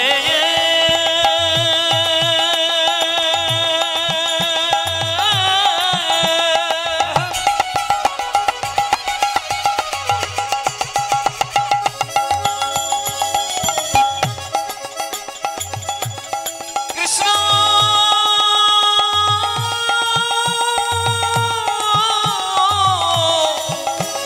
হে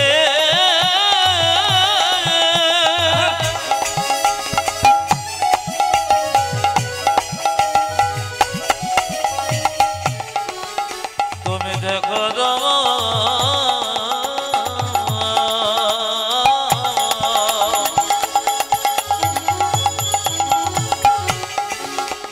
কৃষ্ণ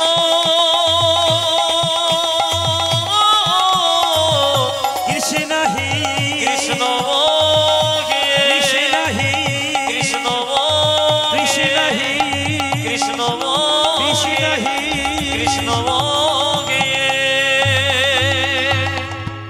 আচ্ছা, যারা যারা কীর্তন শুনতে এসছেন তাদের কাছে আমার বলা কর্তব্য, যে কোনো জায়গায় কীর্তন শুনতে যাবেন, ভাগবত শুনতে যাবেন, রামায়ণ শুনতে যাবেন, প্রণাম করে বসবেন আর প্রণাম করে উঠবেন। না না, প্রয়োজন আপনার থাকতেই পারে, আপনি উঠতে পারেন, কিন্তু প্রণাম করে উঠবেন। আর যখন বসবেন তখন আপনি প্রণাম করে বসবেন। কীর্তনিয়াকে নয়, স্বয়ং মহাপ্রভুকে, যিনি হরিনাম দিয়েছেন। অনেকে বলছে, দাদা প্রণাম কি করে করব, আমরা তো চটি জুতো নিয়েই সামাল কোথায় রাখবো। না না, চটির দায়িত্ব আমি নিতে পারবো না, আপনার চটির ওপরে বসুন, জুতোর ওপরে বসুন, কিন্তু প্রণাম করে বসুন। কিন্তু সবচাইতে আশ্চর্যের ব্যাপার কি জানেন, একটা জায়গাতে একজন কমিটি তিনি কীর্তন করাচ্ছিলেন, তো তিনি চটি জুতো রাখার ব্যবস্থা করেছেন সব ভক্তদের, একবার নাম লিখে লিখে এক জায়গাতে, যে আপনারা এখানে চটিগুলো রাখুন আর হরির আসরে যান, চটি নিয়ে যাবেন না। কিন্তু কিছু বিশিষ্ট ভদ্রলোক আছে যারা বাড়ি থেকে পুরনো চটিগুলোকে এনে নতুন চটিগুলোকে নিয়ে যায়, তাদের চটিগুলোকে রেখে যায়। এরকম ভদ্রলোকদের জন্য আপনারা ভগবানের কাছে প্রার্থনা করুন যেন চিরকাল চটি চোর রূপেই জন্ম হয় আর কি, জন্মে জন্মে। তো আসুন, আপনারা চটি জুতো পরেই বসবেন, কিন্তু প্রণাম করে বসবেন। মহাপ্রভুর ভাব কিন্তু সবাই বুঝতে পারে না। কারা কারা বুঝতে পারে? এক ট্রাক বালিতে যদি এক হাত চিনি ছুঁড়ে দেওয়া যায়, এক ট্রাক বালিতে যদি এক হাত চিনি ছুঁড়ে দেওয়া যায়, চিনি আর বালি যদি একসঙ্গে মিশিয়ে যায়, তাই চিনিকে কি কেউ পারে চিনিতে এক ট্রাক বালিতে? বলবেন আপনারা। এক ট্রাক বালি মানে এক লরি বালি, এক হাত চিনি ছুঁড়ে দিলেন, আর চিনি আর বালি একসঙ্গে মিশিয়ে দিলেন। চিনিকে কি কেউ পারে চিনিতে এক ট্রাক বালিতে? কেউ পারে না, একজন পারে। কে পারে? পিপিলিকা পারে চিনিকে চিনিতে এক ট্রাক বালিতে। যারা পিপিলিকার মতো গৌর ভক্ত, যারা গৌর বই আর আনে জানে না, একমাত্র তারাই গৌরের ভাবে বুঝিতে পারে। এই মহাপ্রভু বড় হয়ে দাদা নিতাইকে ডেকে বললেন, দাদা জীবের দ্বারে হরিনাম দাও। কিভাবে? নয়নে দেখিবে জারি কৃষ্ণ নামে দেবে তার, দাদা নয়নে দেখিবে জারি কৃষ্ণ নামে দেবে তরে, নয়নে দেখিবে জারি কৃষ্ণ নামে দেবে ও তার। যা নয়নে দেখিবে জানে কৃষ্ণ নামে দেবে তারে। সাবধান সাবধান, যেন জাতির বিচার করো না দাদা, যেন জাতির বিচার করো না দাদা, জাতির বিচার করো না দাদা, যেন জাতির বিচার করো না দাদা, যারে দেখবে নামে দেবে জাতির বিচার করো না ও দাদা, তুমি যারে দেখিবে নামে দেবে জাতির বিচারে করো না দাদা। যারে দেখবে নামে দেবে জাতির বিচার করো না দাদা। যারে দেখিবে নামে দেবে জাতির বিচার করো না দাদা। আচ্ছা, আপনারা বলতে পারবেন এই বাঁশের বেড়াটা কমিটি কেন দিয়েছে? একদিকে মায়েরা একদিকে বাবারা দিয়েছে, কিন্তু আপনারা মেনেছেন? সব জায়গায় সবাই বসে গেছেন কেন বলুন তো? এখানে কামনার ব্যাপার নাই, প্রেমের ব্যাপার আছে। এটা মহাপ্রভু করেছেন, এখানে কোনো জাতের বিচার নাই। নিতাই চাঁদ বলল, যাকে দেখবো তাকে হরিনাম দেবো। বলে হ্যাঁ, যদি না নেই কি করব? দাদা প্রথমে ধরিবে হাতে, যদি না চাই নাম নিতে, দাদা প্রথমে ধরিবে হাতে, যদি না চাই নাম নিতে, প্রথমে ধরিবে হাতি, যদি না চাই নাম নিতে। দাদা গো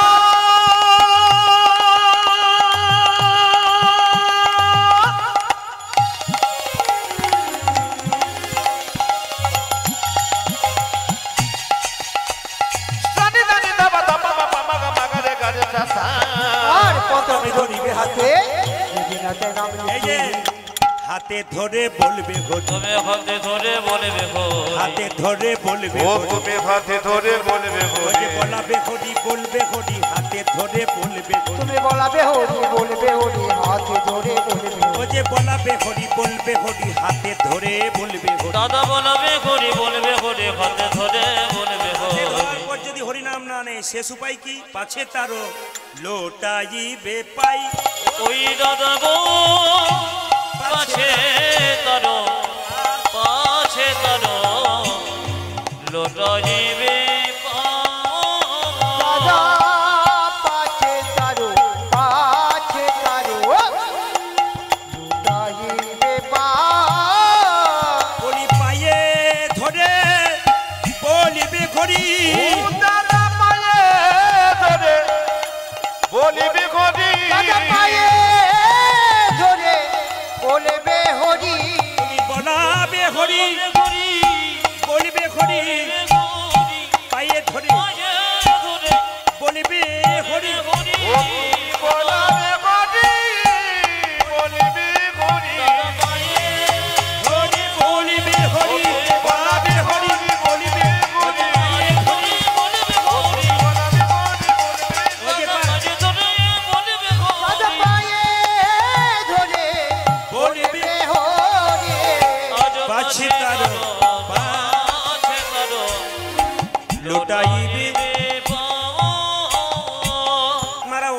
জানেন এখন কি মাস চলছে? কার্তিক মাস।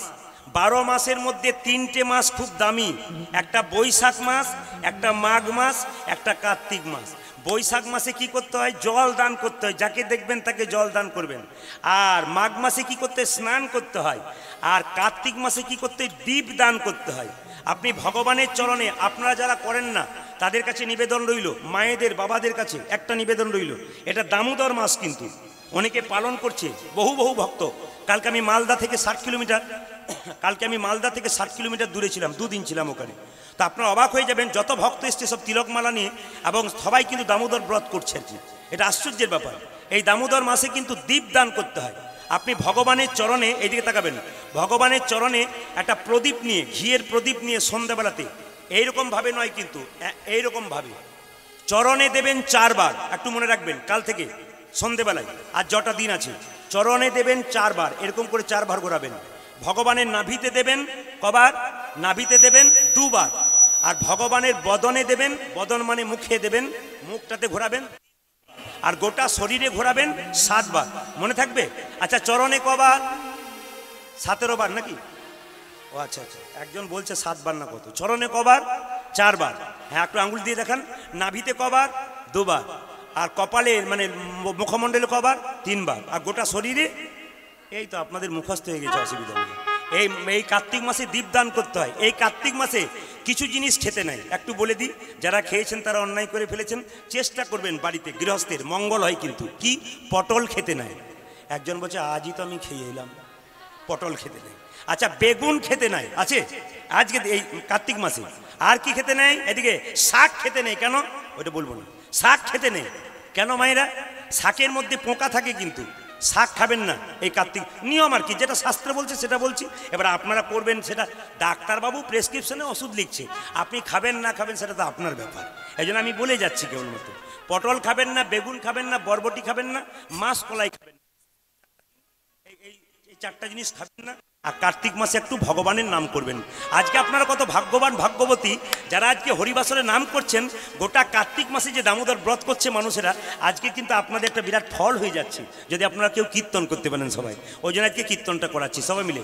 হরি হরয়ে নম কৃষ্ণ যাদবায় নম, হরয়ে নম কৃষ্ণ যাদবায় নম, হরয়ে নম কৃষ্ণ যাদবায় নম, হরি হরয়ে নম কৃষ্ণ যাদবায় নম, যে যাদবাই মাধবাই কেশবাই নম, ও যে যাদবাই মাধবাই কেশবাই নব, ও যে যাদবাই মাধবাই কেশবাই নম, হরে হরে যাদবায় মাধবায় কেশবায় নম, গোপাল গোবিন্দ নাম শ্রী মধুসূদন, যে গোপাল গোবিন্দ নামে শ্রী মধুসূদন, গোপাল গোবিন্দ নাম শ্রী মধুসূদন, আরে গোপাল গোবিন্দ নাম শ্রী মধুসূদন, ও যে গিরিধারী গোপীনাথী মদন মোহন, বলুন, হরে গিরিধারী গোপীনাথ মদন মোহন, ও যে গিরিধারী গোপীনাথী মদন মোহন। যে গিরিধারী গোপীনাথে মদন মোহন। এবার আপনাদেরটা নেব বলে এদেরটা বন্ধ করলাম। আপনারা কেমন বলছেন দেখি, আমার সঙ্গে বলুন। হরে কৃষ্ণ জোরে, কৃষ্ণ কৃষ্ণ, বাহ। হরে রাম, বলুন, সুন্দর, একটু জোরে।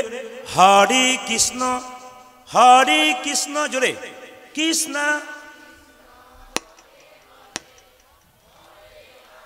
বাহ বাহ।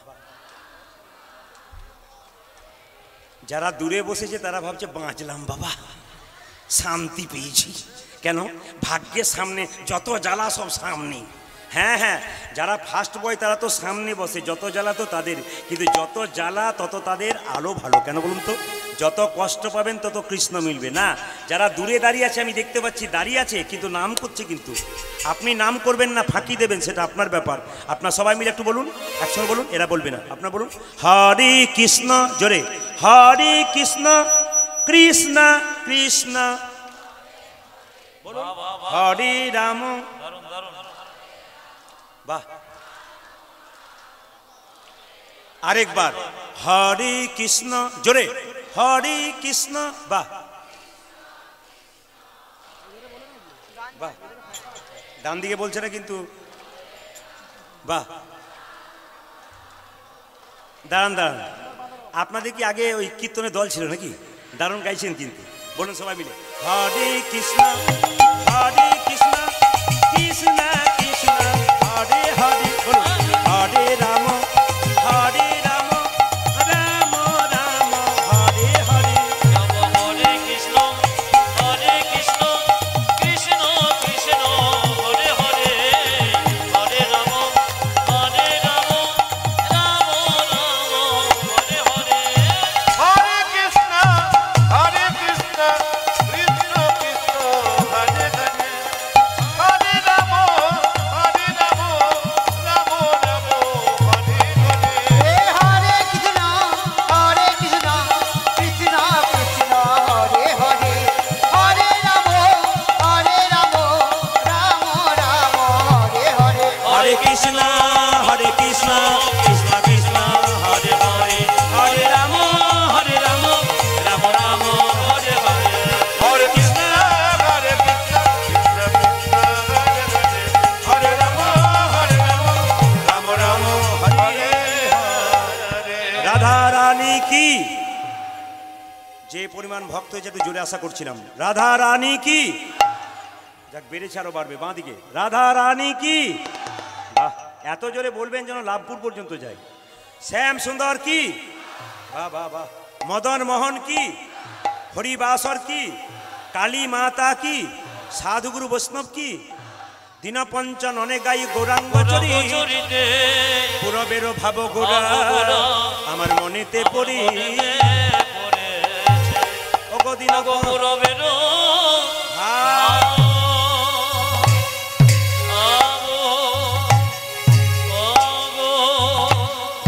গোরা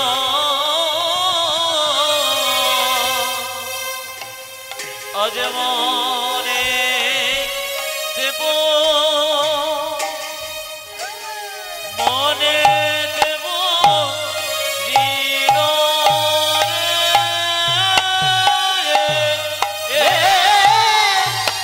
পুরবের ভাব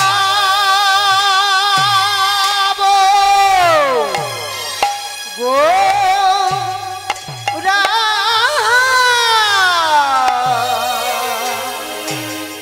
মনে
দিল রে আরে পূরবের ভাব মোরা মনে দেব দিল রে আরে পূরবের ভাব মোরা মনে দেব দিল রে ও গোরা মনে দেব দিল রে পূরবের ভাব মোরা মনে দেব দিল রে ও গোরা মনে দেব দিল রে পূরবের ভাব মোরা মনে দেব ও দিল রে গোলাপের ভাব গোরা মনে দেব দিল রে পূরবের ভাব মোরা মনে দেব আরে পূরবের ভাব গোরার মনে দেব দিল রে পূরবের ভাব গোরা মনে দেব দিল রে পূরবের ভাব মোরা মনে দেব দিল রে পূরবের ভাব গোরা মনে দেব দিল রে গোলাপের ভাব জোরে বলুন রাধা রানী কি শ্যাম সুন্দর কি মদন মোহন কি লীলা শুরু করব দেরি করব না আপনাদের চরণে একবার কোটি কোটি ধন্যবাদ প্রণাম জানালাম সাধুগুরু বৈষ্ণব যারা বয়স্ক বাবার এসছেন উপস্থিত যারা আছেন তাদের চরণে কোটি কোটি ধন্যবাদ প্রণাম আজকে কমিটির সিদ্ধান্ত অনুযায়ী সিদ্ধান্ত বলতে আমি ছিলাম রাইস মিলে বিষ্ণুদার রাইস মিলে খুব আনন্দে ছিলাম উনি একটা অনুষ্ঠান করছেন ওনারা সেটা হচ্ছে লাভপুর ওই কি যেন ফুলহরা মানে হ্যাঁ রাইস মিল হ্যাঁ জপেশ্বর রাইস মিল ওখানে একটা অনুষ্ঠান হবে পয়লা অঘ্রাণ রাসে খুব ভালো কলকাতা থেকে 41টা বা 51টা শিখোল আসছে খুব জমজমাটভাবে হবে উনি আমাকে দেখাচ্ছিলেন গাড়িতে আস্তে আস্তে সব কিছু আশীর্বাদ করুন ওনারা যেন সব কিছু সুসম্পন্ন করতে পারেন আপনার গ্রামবাসীরা যারা আছেন বা ভক্তরা যারা আছেন যাবেন আপনাদের নিমন্ত্রণ হবে আপনারা সবাই ওখানে সাহায্য করবেন হরিনাম ব্রতে যোগদান করবেন সবাই মিলে জোরে একবার উলুধ্বনি দিন নেতাই গৌর হরি হরি যদি কেউ বৃন্দাবনে যান আসতে যদি কেউ বৃন্দাবনে যান বৃন্দাবনে গিয়ে দেখবেন তেঁতুল গাছে তেঁতুল পাকে না আসতে বৃন্দাবনে গেলে দেখবেন তেঁতুল গাছে তেঁতুল পাকে না যারা যাবেন তারা দেখবেন কেন না রাধারানী বৃন্দাবনে গোবিন্দের সঙ্গে রাসলীলা করছেন তা কোনোদিন রাধারানী এতদিন গোবিন্দের কাছে যাচ্ছে কিন্তু আজকে হঠাৎ একদিন কি হয়েছে না স্বয়ং রাধারানী গোবিন্দের কাছে যেতে যেতে নুপুরে হঠাৎ পাটা পিছলে গেছে একটা পাকা তেঁতুলের ছুটিতে পড়ে নুপুরে পাটা কেটে গেছে অভিশাপ দিয়েছে তেঁতুল গাছকে রে তেঁতুল গাছ তোর ছুটিতে পড়ে আমার পা কেটে গেল আমি পিচ্ছিল হয়ে গেলাম তোকে অভিশাপ দিলাম আজ থেকে তেঁতুল গাছে তেঁতুল পাকবে না বৃন্দাবনে গেলে দেখবেন তেঁতুল গাছে তেঁতুল পাকে না কিন্তু কাঁচা তেঁতুলই খুব মিষ্টি হয় আসুন সবাই মিলে একবার আমরা এই হরিনাম গাইতে গাইতে প্রেম সে যাব কোথায় না বৃন্দাবনে প্রেমানন্দে মেতে সবাই মিলে একসঙ্গে হ্যাঁ আমরা বৃন্দাবনে যাব হরিবোল বলতে বলতে সবাই প্রেমানন্দে মেতে হরি বলো আজকে দোনাইপুরের মাটিতে মায়ের মন্দিরের সামনে হরিনামের বন্যা যে এলো প্রেমানন্দে মেতে হরি বলো প্রেমানন্দে মেতে হরি বলো হরিনামের বন্যা যে এলো প্রেমানন্দে মেতে হরি বলো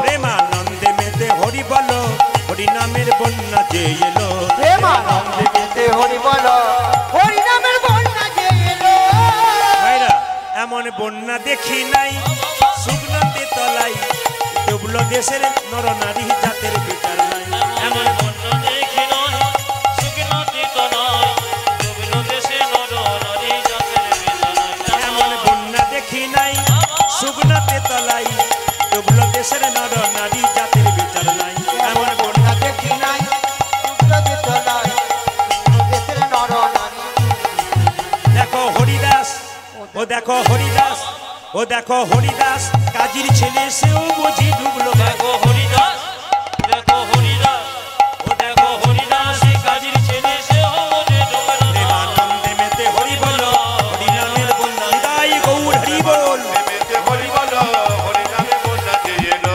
প্রেমানন্দে মেতে হরি বল হরি নামের বন্যা যে এলো প্রেমানন্দে মেতে হরি বলো হরিনামের বন্যা যে যারা চা দিচ্ছেন তাদের কাছে নিবেদন রইল এখন শরীর গরম হয়ে আছে হাততালি দিয়ে এখন না দিলেও হবে একটু পরে দেবেন হরিনাম শুনতে শুনতে চা খেলে চায়ের কোপটোটা ফেলতে যেতে হয় ওখানে তার ফেলা যায় না হাতে জলও নেওয়া যায় না অসুবিধা হয় তো আপনারা একটু চেষ্টা করবেন এখন বিরত রাখতে, আমি এটার নিবেদন রাখবো। চা খাবার ইচ্ছা আছে আপনাদের? জোরে বলুন, আছে? একটু হাত তুলে দেখান। কিন্তু আপনারা না বলছেন, ওরা এত চা করেছেন, ওটা কি হবে? হ্যাঁ, আচ্ছা ঠিক আছে, আস্তে আস্তে দেবে আপনাদেরকে, একটু পরে বাবা, একটু পরে, একটু পরে যারা দিচ্ছেন একটু পরে, এবং দেবেন বয়স্ক বয়স্ক বাবাজিদিকে দেবেন, একটু কষ্ট পাচ্ছে তারা, একটু পরে দেবেন, আমি একটু দেখে নেব। সবাই জোরে বলুন, রাধা রানী কি, শ্যাম সুন্দর কি। কমিটির সিদ্ধান্ত অনুযায়ী বাসায় গিয়ে আমাকে যে কথাটা আলোচনা হয়েছে, একজন বলছে আস্তে, একজন বলছে প্রদীপবাবু আজকে কি পালা হোক, আস্তে কি পালা হবে। আমি বললাম পালা তো আমি জানি না, আস্তে বললাম পালা তো আমি জানি না। বলে কেন জানেন না? পালা করবার জন্য এসছেন। বলে না না, কীর্তনের তো কোনো পালা হয় না, কীর্তনের লীলা হয়। আস্তে আমি বললাম কীর্তনের লীলা হয়? উনি বলেন হ্যাঁ হ্যাঁ, কি লীলা করবেন? আচ্ছা মায়েরা, লীলা তো করব, তার আগে আপনাদের বলি, পালা নাটকে হয়, যাত্রাতে হয়, কোনোদিন ভুল করে কাউকে বলবেন না কি পালা হবে আজকে। ভক্ত কিন্তু বলবে কি কি লীলা হবে। কিন্তু আচ্ছা বলুন তো, পালা জীবনে কটা? আমাদের জীবনে পালা কটা? জোরে বলুন। অনেকে ভয়ে তুলছে, আবার অনেকে দেখছে আমাদের পাড়া থেকে যারা আসছে তারা তুলছে কিনা, তারপর না না আপনি তুলে যান, ভুল হোক আর হ্যাঁ, সামনে একজন তুলেছে। পালা আমাদের জীবনে দুটো, কি কি? একটি আসার পালা, একটি যাওয়ার পালা। আচ্ছা বলুন তো, যারা কীর্তন শুনতে এসছেন এখানে, তাদের কোন পালাটা শেষ হয়েছে, আষাঢ়টা না যাওয়ারটা? জোরে বলুন। আষাঢ়টা। দু চারজন বলছে না, আষাঢ়টা। আচ্ছা বাকি আছে কোনটা? জোরে বলুন, হিসাব করে বলবেন, বাকি আছে কোনটা? একটু জোরে বলুন। যাওয়া বাকি আছে, যাওয়ার পালা। এতই যদি বুঝছেন তাহলে সাদা চুলে গোদরেজ নিচ্ছেন কেন? এত যদি বুঝছেন, আসুন আজকে লীলা হচ্ছে কালীর মন্দিরে ভগবান শ্রীকৃষ্ণের কালীয়নাগ দমন। বলুন রাধা দামোদর কি, একটু শব্দ করবেন। শ্যাম সুন্দর কি, মদন মোহন কি। বাসায় গিয়ে কিন্তু দু চারটা প্রশ্ন হয়েছে। একজন আমাকে বলেছে প্রদীপবাবু আজকে আপনাকে একটা জিনিস বলতে হবে। বলে কি? কি উপলক্ষে গান? বললাম মা কালীর উপলক্ষে। কালীর তত্ত্ব বোঝাতে হবে আপনাকে, মা কালী একটা গান গাইতে হবে। কতজনে কত আদর থাকে, আহ্বান থাকে। ভাই ফোঁটা কেন হয়েছিল আপনাকে জানাতে হবে, এবং ভাই ফোঁটা কখন থেকে শুরু হয়েছিল। আপনার মায়েরা বাবারা যারা এসছেন এই লীলার ফাঁকে বলে দিই আস্তে, ভাই ফোঁটা দিয়েছেন তো? জোরে বলুন হ্যাঁ না না, জোরে বলুন। ভাইয়ের কপালে দিলাম ফোঁটা, বাবার দুয়ারে পড়লো কাঁটা। আচ্ছা কি জমের দুয়ারে নাকি?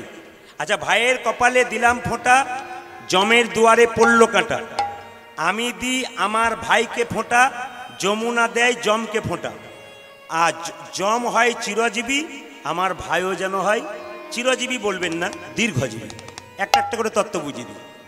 আচ্ছা ভাই ফোঁটা দিয়েছেন, দাদা ভাইরাও ভাই ফোঁটা নিয়েছেন, এতদিন ভাই ফোঁটা নিচ্ছেন, জমের দুয়ারে কাঁটা পড়বে না যদি এই নিয়মটা না করেন শাস্ত্রের নিয়ম অনুযায়ী। প্রথম ভাই ফোঁটা দিয়েছিল যমুনা জমকে।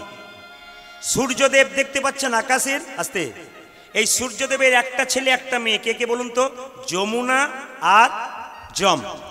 এইবার দেখুন যমুনা দেখতে খুব কালো ছিল, আস্তে এইদিকে, যমুনা খুব কালো ছিল, কিন্তু সূর্যদেবের খুব চিন্তা যমুনাকে নিয়ে। কেন? একটি মাত্র মেয়ে, দেখতে কালো, কি করে বিয়ে দেবো, ভালো ঘরে হবে কি না। একদিন যমুনা বলছে বাবা তুমি চিন্তা করছো কেন, আমার বিয়ের ব্যবস্থা আমি করে। না না ফেসবুক হোয়াটসঅ্যাপে নয়, তখন তা ছিল না। বলছে আমার বিয়ের ব্যবস্থা আমি করে নেবো। বলে কি করে করবি, তোমায় চিন্তা করতে হবে না, এইদিকে তাকাবে না। যমুনা কি করলো, ধ্যান করলো কার? নারায়ণী। বাবা ভক্তি ভরে কেউ যদি ভগবানকে ডাকে ভগবান কাছে আসে। নারায়ণ এসে কি বললো দেখুন, নারায়ণ এসে বললো যমুনা তুমি কি চাও?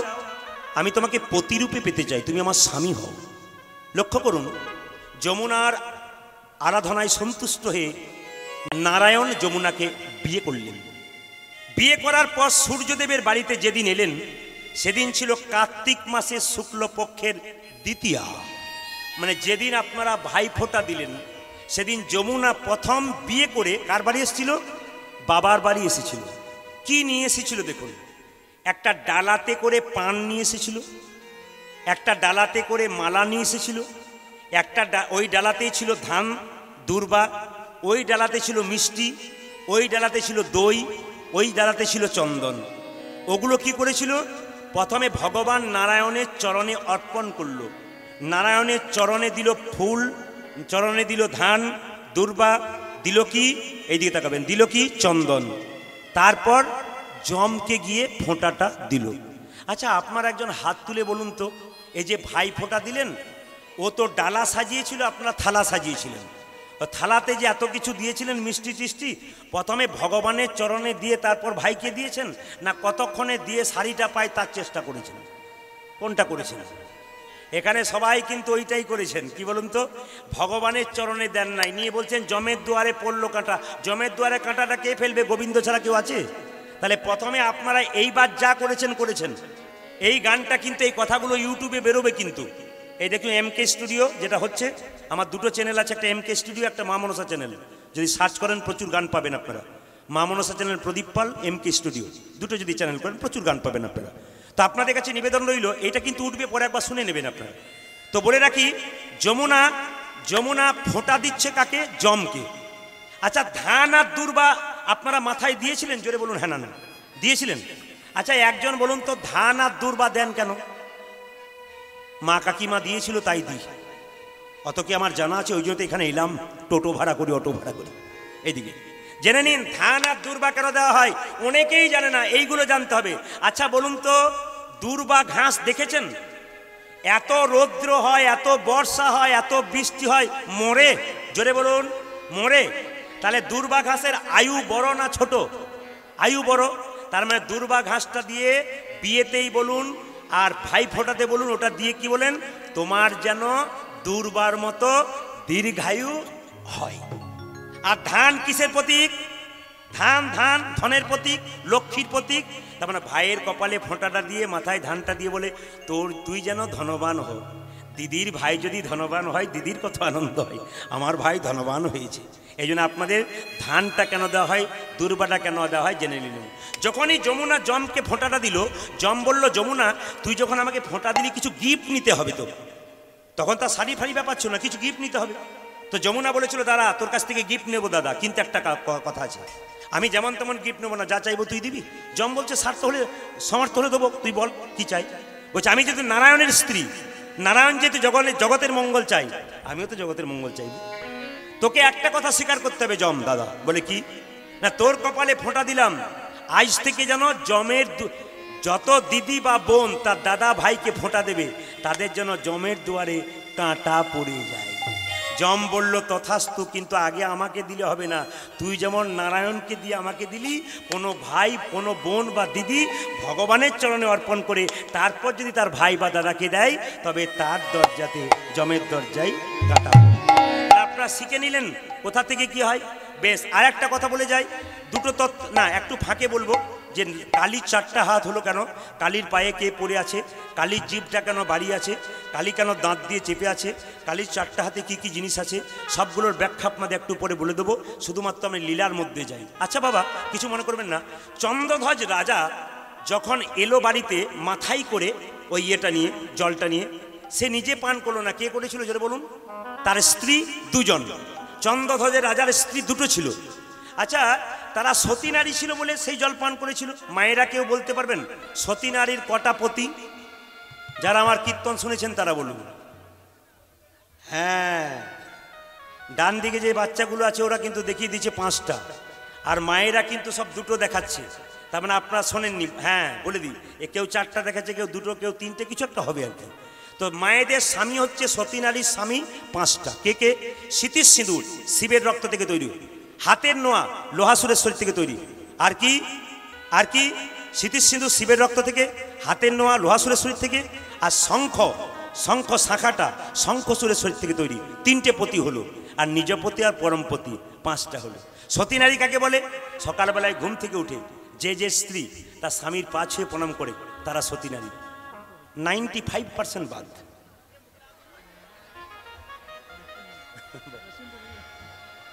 আচ্ছা আপনারা কে কে সকালবেলায় স্বামীকে প্রণাম করেন? হাত তুলুন তো। দাদারা মনে মনে ভাবছে এতদিন পরে আপনি আমাদের হয়ে বললেন, বলুন বলুন। কেউ বলে না, আপনি বলুন। এইদিকে সকালবেলায় ঘুম থেকে উঠে স্বামীকে প্রণাম করবেন।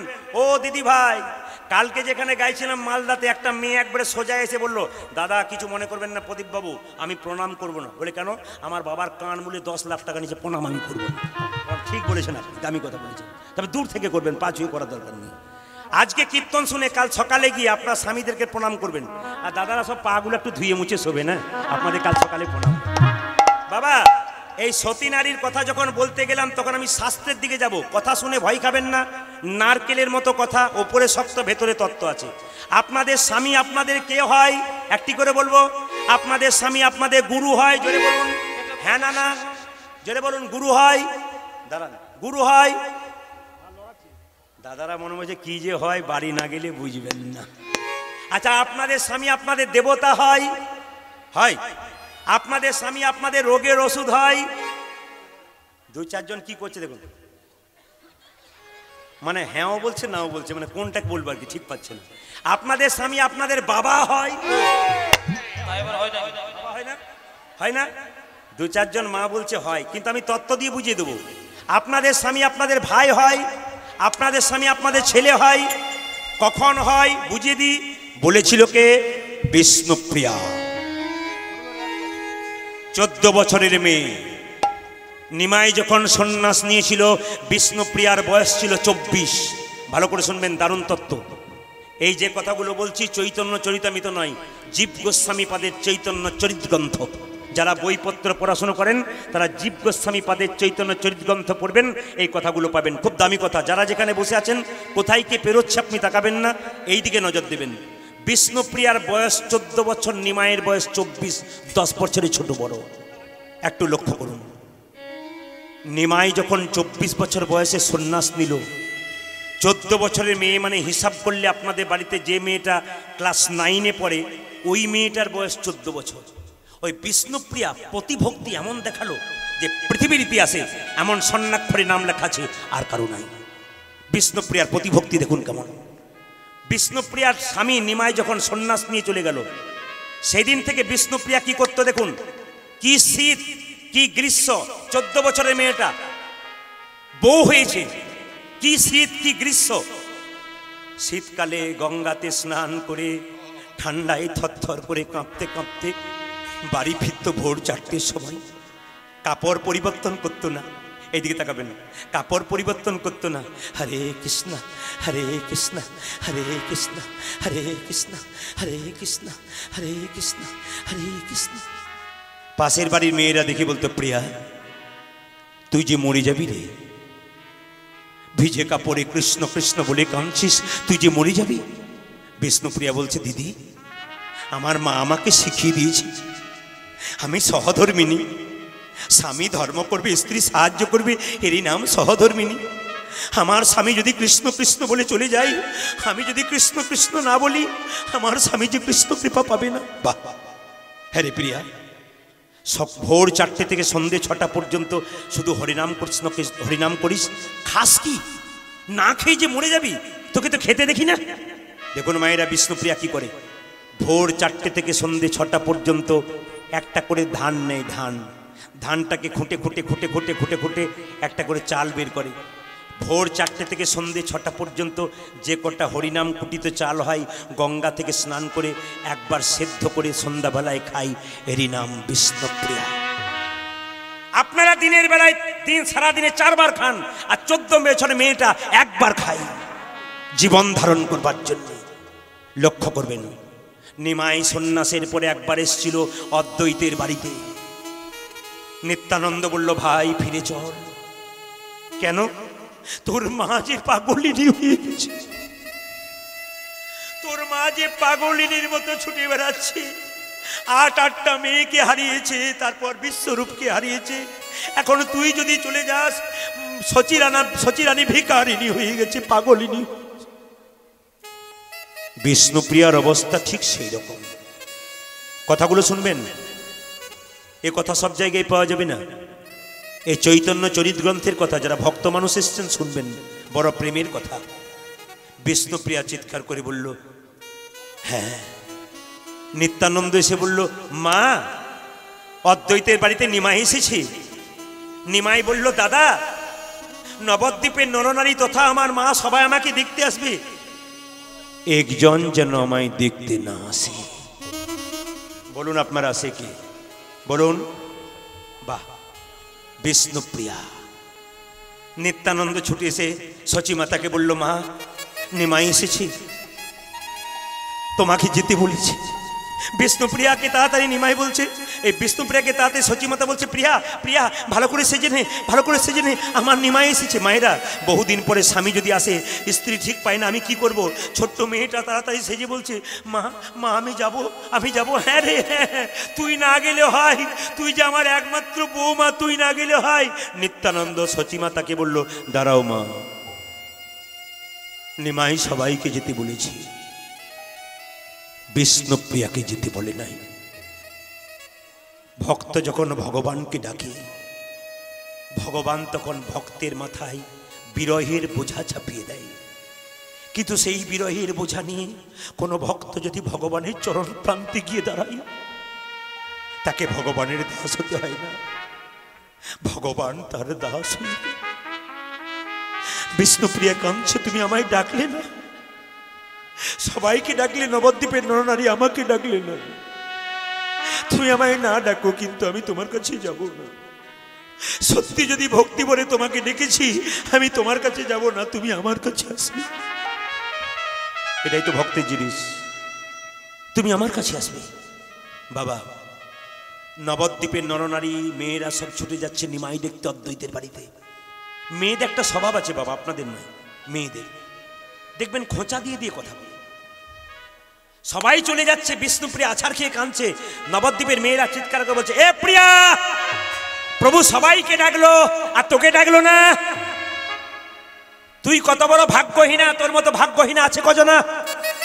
বিষ্ণুপ্রিয়া কেঁদে কেঁদে বলল, আমায় ভাগ্যহীনা বলছো? না না, আমার মতো ভাগ্যবতী আছে কজনা। বলে কেন? যাকে দেখবার জন্য হাজার হাজার মানুষ চলে যায়, সে তো হাজার হাজার মানুষের নয়, সে তো আমার মানুষ। আর আমার মানুষকে দেখবার জন্য যদি হাজার হাজার মানুষ চলে যায়, তবে আমার মতো ভাগ্যবতী কজন? তুই যাবি না? না।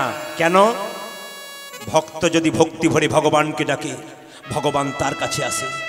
অহল্যা পাষাণ হয়েছিল, রামকে ডেকেছিল, অহল্যা রামের কাছে যায়নি, রাম অহল্যার কাছে এসেছিল। এই দিকে তাকাবেন বাবা, দামি জায়গাটা একটু লক্ষ্য করুন। আপনারা সবাই জানেন যে সন্ন্যাসের পরে নিমাই সচিমাতার কাছে বিষ্ণুপ্রিয়ার কাছে আসে না। কিন্তু যদি কেউ জীব গোস্বামী পাদের চৈতন্য চরিত গ্রন্থে পড়েন, তবে দেখবেন একদিন রাত্রি 12টায় গোপনে বিষ্ণুপ্রিয়ার কাছে নিমাই এসেছিল। আমার দিকে তাকান, তাহলে বুঝবেন। রাত্রি 12টা, ছোট্ট 14 বছরের মেয়েটা ঘুমাচ্ছে, প্রেম ঘুমাচ্ছে, রাত্রিবেলায় ধাক্কা দিচ্ছে, প্রিয়া প্রিয়া প্রিয়া প্রিয়া প্রিয়া, কে কে তুমি? জায়গাগুলো অনুভব করবেন বিষ্ণুপ্রিয়ার হয়ে। কে তুমি? আমি। তুমি কে? এই জগতে সবাই তো আমি, আমি তোমার প্রাণনাথ এসেছি প্রভু। এতদিন পরে হতভাগিনীর কথা মনে, দরজা খুলছে না কিন্তু, একবারে দরজা খুলছে না, ভেতর থেকে বলছি, এতদিন পরে হতভাগিনীর কথা মনে পড়েছে। আচ্ছা প্রভু, আমি দরজা খুলবো না, একটি প্রশ্ন করব, যে তোমাকে ডাকে তাকে এত কষ্ট দাও কেন? ভগবান বলছে, সোনা যখন দোকানে কেউ বিক্রি করতে যায়, স্বর্ণকার তো পরীক্ষা করে দেখে এর মধ্যে কতটা সোনা আছে, কতটা খাদ আছে। ভক্ত যখন ভক্তি সোনা গোবিন্দ চরণে দেয়, ভগবান তো পরীক্ষা করে দেখে এর ভক্তিটা কতখানি আছে, প্রমাণ নেই। প্রিয়া, তুমি দরজা খুলবি না? আমার দিকে তাকাবেন সবাই। পেছন দিকে বিষ্ণুপ্রিয়া নিমাই দাঁড়িয়ে আছে পেছনে। বিষ্ণুপ্রিয়া দরজাটা খুলে কি করলো দেখুন, মাথায় কাপড়টা নিয়ে এরকম করে দাঁড়ালো, নিমাই পেছনে। প্রিয়া, প্রিয়া, আমার দিকে তাকাবি না? না। সবাইকে ডেকেছি, তোমায় ডাকিনি বলে অভিমান হয়েছে? না না না। আমি সন্ন্যাস নিয়ে গেলাম, তোমায় বলে যাইনি বলে অভিমান হয়েছে? না। 14 বছর মেয়েটা কত গুণ দেখুন, কত সুন্দর কথা দেখুন। না। বহুদিন পরে স্বামী যদি স্ত্রীর কাছে আসে, স্ত্রী একবার স্বামীর দিকে তাকায়, তুমি আমার বদন পানে একবার চাইবে না? না। একবার চাইবে না? না। কেন? বিষ্ণুপ্রিয়া বলছে, স্বামী, সাধুগুরু বৈষ্ণবের মুখে শুনেছি যে একবার সন্ন্যাস নেয় তার নারী মুখ দেখতে নাই, আমার মতো হতভাগিনীর মুখ দেখিয়ে আমি তোমার সন্ন্যাস ধর্ম নষ্ট করতে চাই। নিমাই বলে উঠল, প্রিয়া, তোমার মতো পত্নী যদি প্রত্যেকটা ঘরে ঘরে হয়, তবে পতি যে গোবিন্দ চরণ পেয়ে যায়। নারী যদি নারী মতো হয়, নারী যদি নারীর মতো হয়, পুরুষ ওপরে ওঠে, আর নারী যদি আনারী হয়ে যায়, তবে পুরুষ নিচে নেমে যায়। নারী ছিল পদ্মাবতী, জয়দেবীকে গোবিন্দের চরণে পাইয়ে দিয়েছিল। নারী ছিল পতিতা মেয়ে চিন্তামণি, বিল্লমঙ্গল ব্রাহ্মণের ছেলে গোবিন্দ পেয়েছিল। নারী ছিল রামী রামী রামী, রজকিনীর মেয়ে। আহা, চণ্ডীদাসকে পদকর্তা তৈরি করেছিল। তাকাবেন আমার দিকে, এখনো বিষ্ণুপ্রিয়া তাকাচ্ছি না। প্রিয়া, মেনে নিলাম তুমি আমার দিকে তাকাবে না, কিছু চাইবে না। না না না না না, আমি কিছু চাইব না। লক্ষ্য করুন 14 বছরের মেয়েটা কথা। প্রিয়া কিছু, বহুদিন পরে স্বামী স্ত্রীর কাছে এলে স্ত্রী কোনো চাওয়া পাওয়া থাকে না। না না, আমি কিছু চাইব না। আমি চলে যাব, কিন্তু যাবার বেলায় কিছু চাও। প্রভু, ভগবানকে যে পতিরূপে পেয়েছে তার আবার চাওয়া।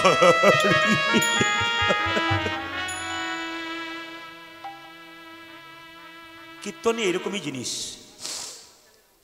কীর্তন হাসায়, কীর্তন কাঁদায়, কীর্তন ভক্তির জন্ম দেয়, কীর্তন ভক্তের সৃষ্টি করে।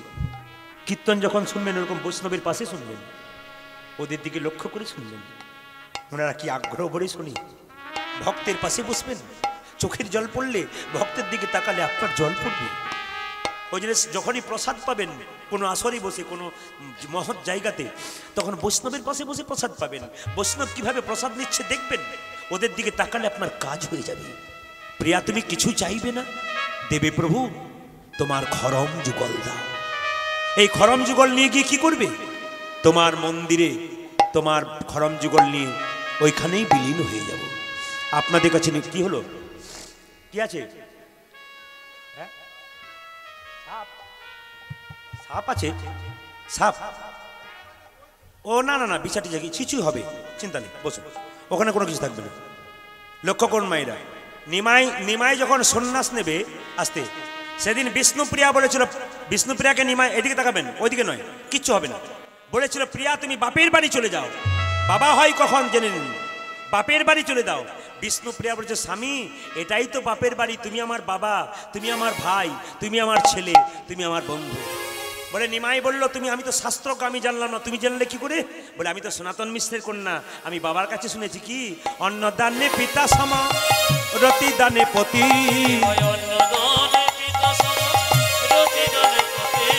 অন্নদানে পিতা সম, রতি দানে পতি। মায়েরা, মেয়েদের যখন বিয়ে হয় না, অন্ন জোগাড় করে কে? বাবা। আর যখন বিয়ে হয়ে যায়, অন্ন জোগাড় করে স্বামী। অন্নদানে পিতা সম, রতি দানে পতি। অন্নদানে পিতা সম, পিণ্ডদানে পুত্র সম, অগতির গতি। হরি বল। মাইকম্যান, ওই যে পিণ্ডদানে পুত্র সম, অগতির গতি। জেনে নিন, স্বামী স্ত্রী বেঁচে আছে, ছেলে মেয়ে নাই, আগে স্ত্রী মারা গেল, পিণ্ড কে দেবে? স্বামী। পিণ্ডদানে পুত্র সম, অগতির গতি। আবার উপদেশে গুরুতুল্য, সেবাতে দেবতা।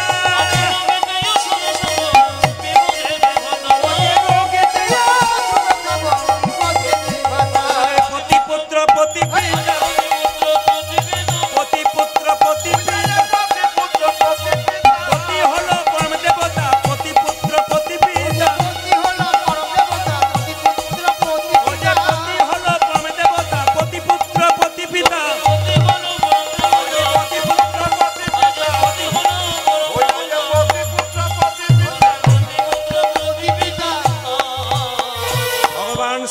আজকে সুযোগ নিলেন, বলুন রাধা রানী কি, শ্যাম সুন্দর কি। ভগবান মাকে বললেন, মা আমায় সাজাইয়ে দাও, মা সাজাইয়ে দাও, সাজাইয়ে দাও মা, সাজাইয়ে দাও। গোঠে যাবার সময় হলো, সাজাইয়ে দাও মা, সাজাইয়ে।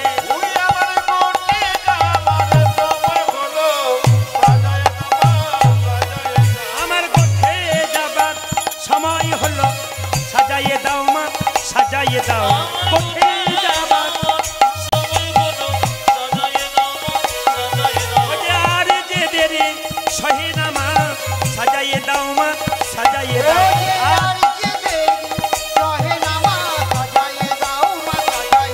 আমার সিদামে সুদামে দাঁড়াইয়ে আছে, সাজাইয়ে দাও মা, সাজাইয়ে দাও।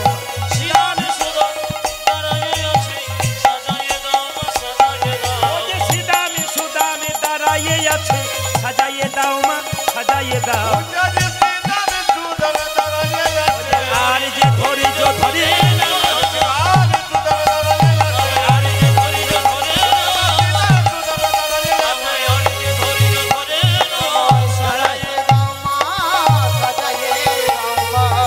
কি করবি মা গো, আমি চড়াবো বাছুর মা,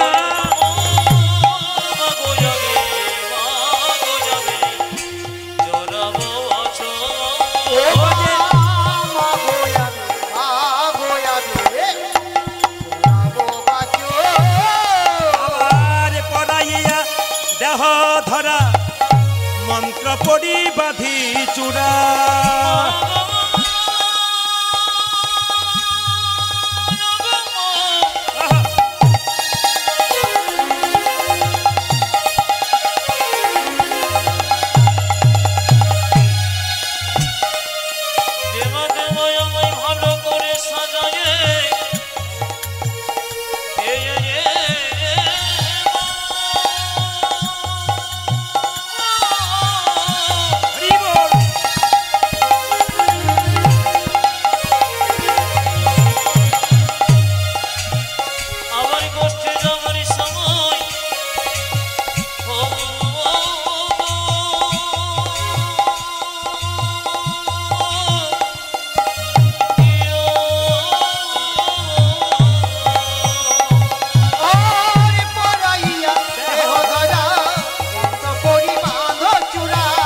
চরণেতে চরণেতে পরাহন পুর, ও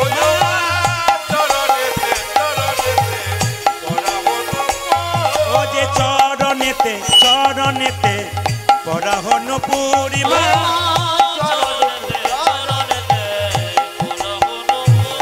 ও যে সাজাইয়ে দে মা, সাজাইয়ে দে মা, সাজাইয়ে দে মা, সাজাইয়ে দে মা।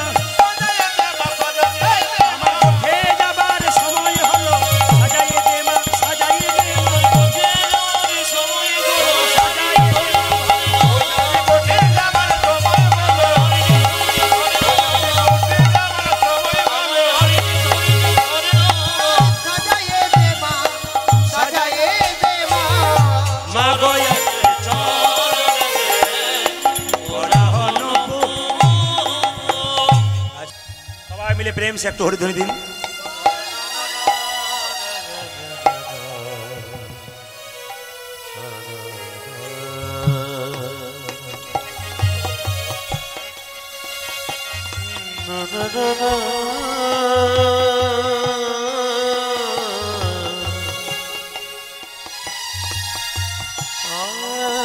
वैष्णव आस्ते वैष्णव जय गौर हरि हरि बोल हरि बोल। वैष्णव एवं ब्राह्मणের মধ্যে তফাৎ কি বলুন তো? ব্রাহ্মণকে প্রণাম করবেন, উনি ঘুরে আশীর্বাদ দেবেন কিন্তু প্রণাম করবেন না। আর বৈষ্ণবকে প্রণাম করলে ঘুরে উনি প্রণাম করবেন, এটা সবচেয়ে আশ্চর্যের ব্যাপার। কোন বৈষ্ণবকে আপনি প্রণাম করুন, দেখবেন উনি ঘুরে বলবেন নমস্কার নমস্কার, জয় নিতাই জয় নিতাই, তারপর প্রণাম জানাবেন। আপনাদের কাছে নিবেদন, কোন ব্রাহ্মণ যদি বৈষ্ণব হতে পারে তার তো আরো লাভ হবে। সবাই মিলব নিতাই গৌর হরি হরি। ভগবান শ্রীকৃষ্ণ বলছে, মা আমাকে সাজিয়ে দাও কিভাবে? অলকা তিলকা ভালে বনমালা দে মা গলে, অলকা তিলকা ভালে বর্ণমালা দে মা গলে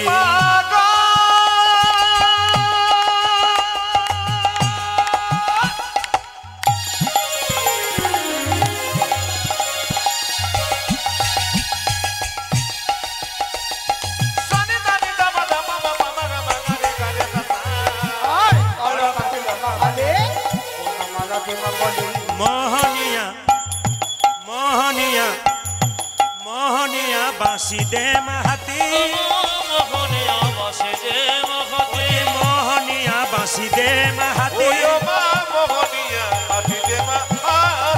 সীতাম সুদাম দাম সুবলাদি অংশ সীতাম সুদাম দাম সুবলাদি অংশ সীতাম সুদাম দাম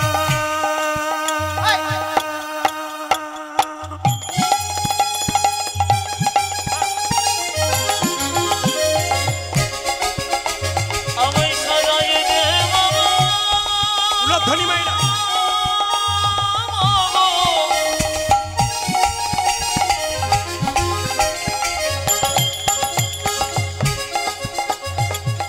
ওই দেখি সুদামে সুদামে দাঁড়ায়ে দাঁড়ায়ে আছে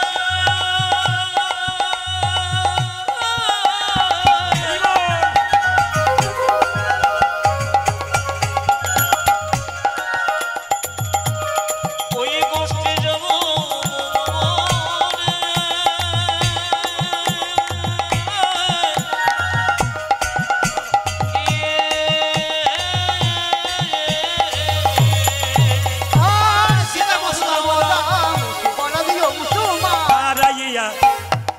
তারাইয়া তারাইয়া আছে রাজপথে তারাইয়া আছে রাজপথে দাঁড়াইয়া আছে দাঁড়াইয়া আছে দাঁড়াইয়া আছে দাঁড়াইয়া আছে সুদামে সুদামে প্রথম আছে দাঁড়াইয়া আছে দাঁড়াইয়া সুদামে সুদামে প্রথম আছে আর যে দেরি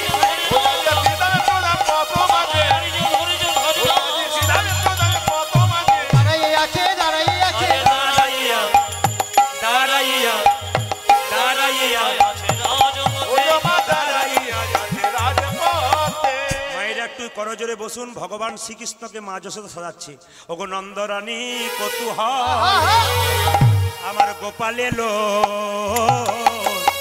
ইয়া কোলে সজাই রে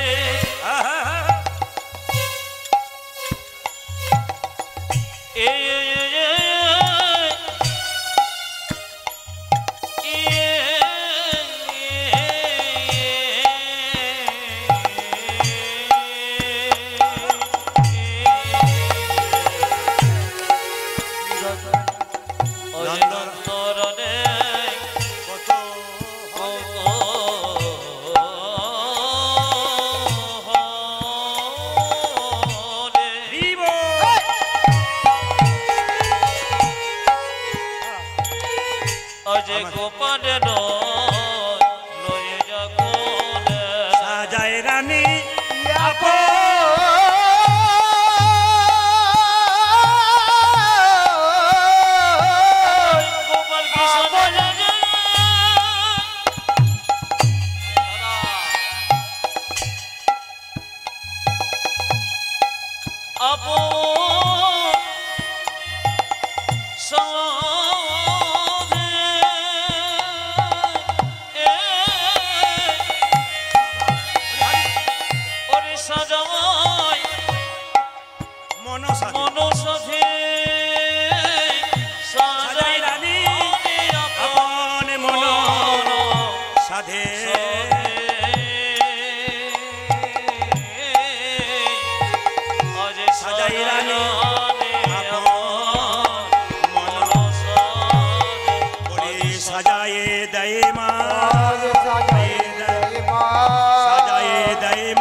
আমরা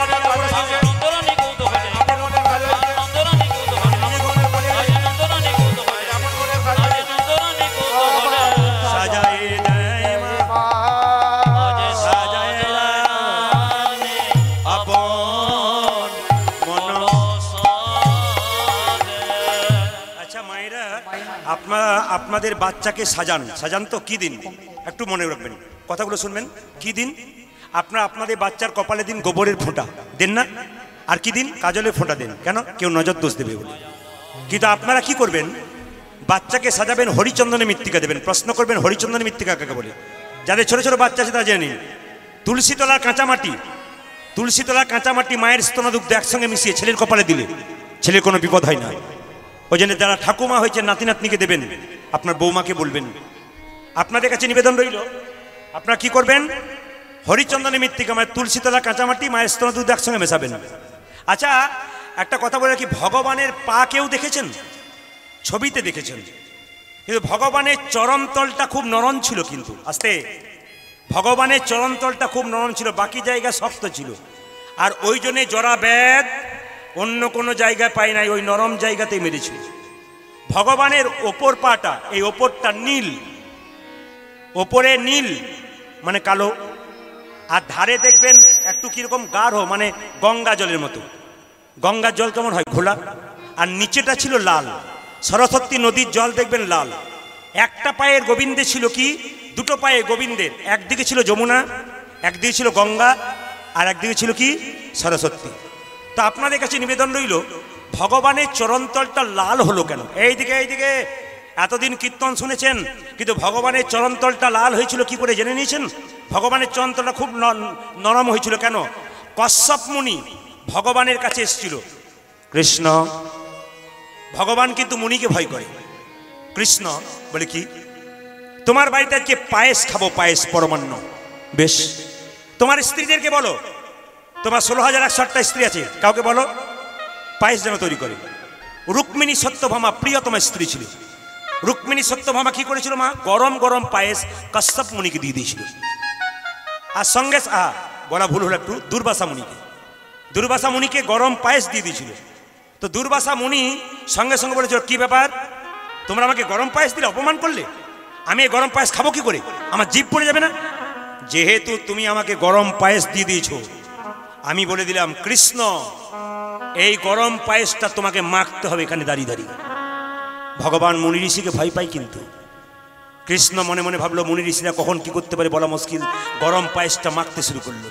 গোটা শরীরে যখন মাখলো, কৃষ্ণের এই মাখা দেখে দুর্বাসা মুনি হাসতে লাগলো।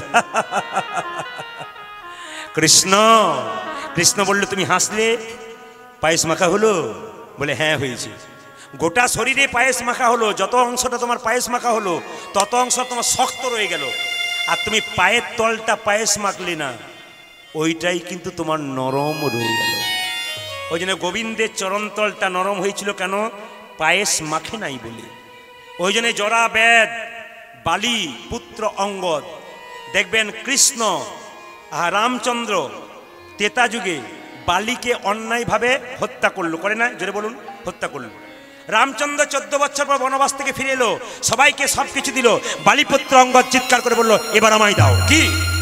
কি চাও তুমি? যা চাইবে তাই দেবো। অঙ্গদ বলল, আমি কিছু চাই না, আমি পিতৃহত্যার প্রতিশোধ চাই। আমার বাবাকে তুমি অন্যায়ভাবে মেরেছো, আমি প্রতিশোধ চাই, তোমাকে আমি মারতে চাই। সঙ্গে সঙ্গে ভীম কি করলো? গদার সঙ্গে সঙ্গে ওই রামচন্দ্র যে না এই কথা শুনেছে, রামচন্দ্রকে এই কথা বলেছে যে আমি পিতৃহত্যার প্রতিশোধ চাই, সঙ্গে সঙ্গে তার পাশে যে হনুমান ছিল সে গদা তুলেছে। রামচন্দ্র বলল, চুপ করো, শান্ত হও। অন্যায় করলে অন্যায়ের শাস্তি ভগবানকে দিতে হবে। কথা দিলাম অঙ্গদ, আগামী তারপরে আমি কৃষ্ণ হব, তুমি হবে জরাবেদ।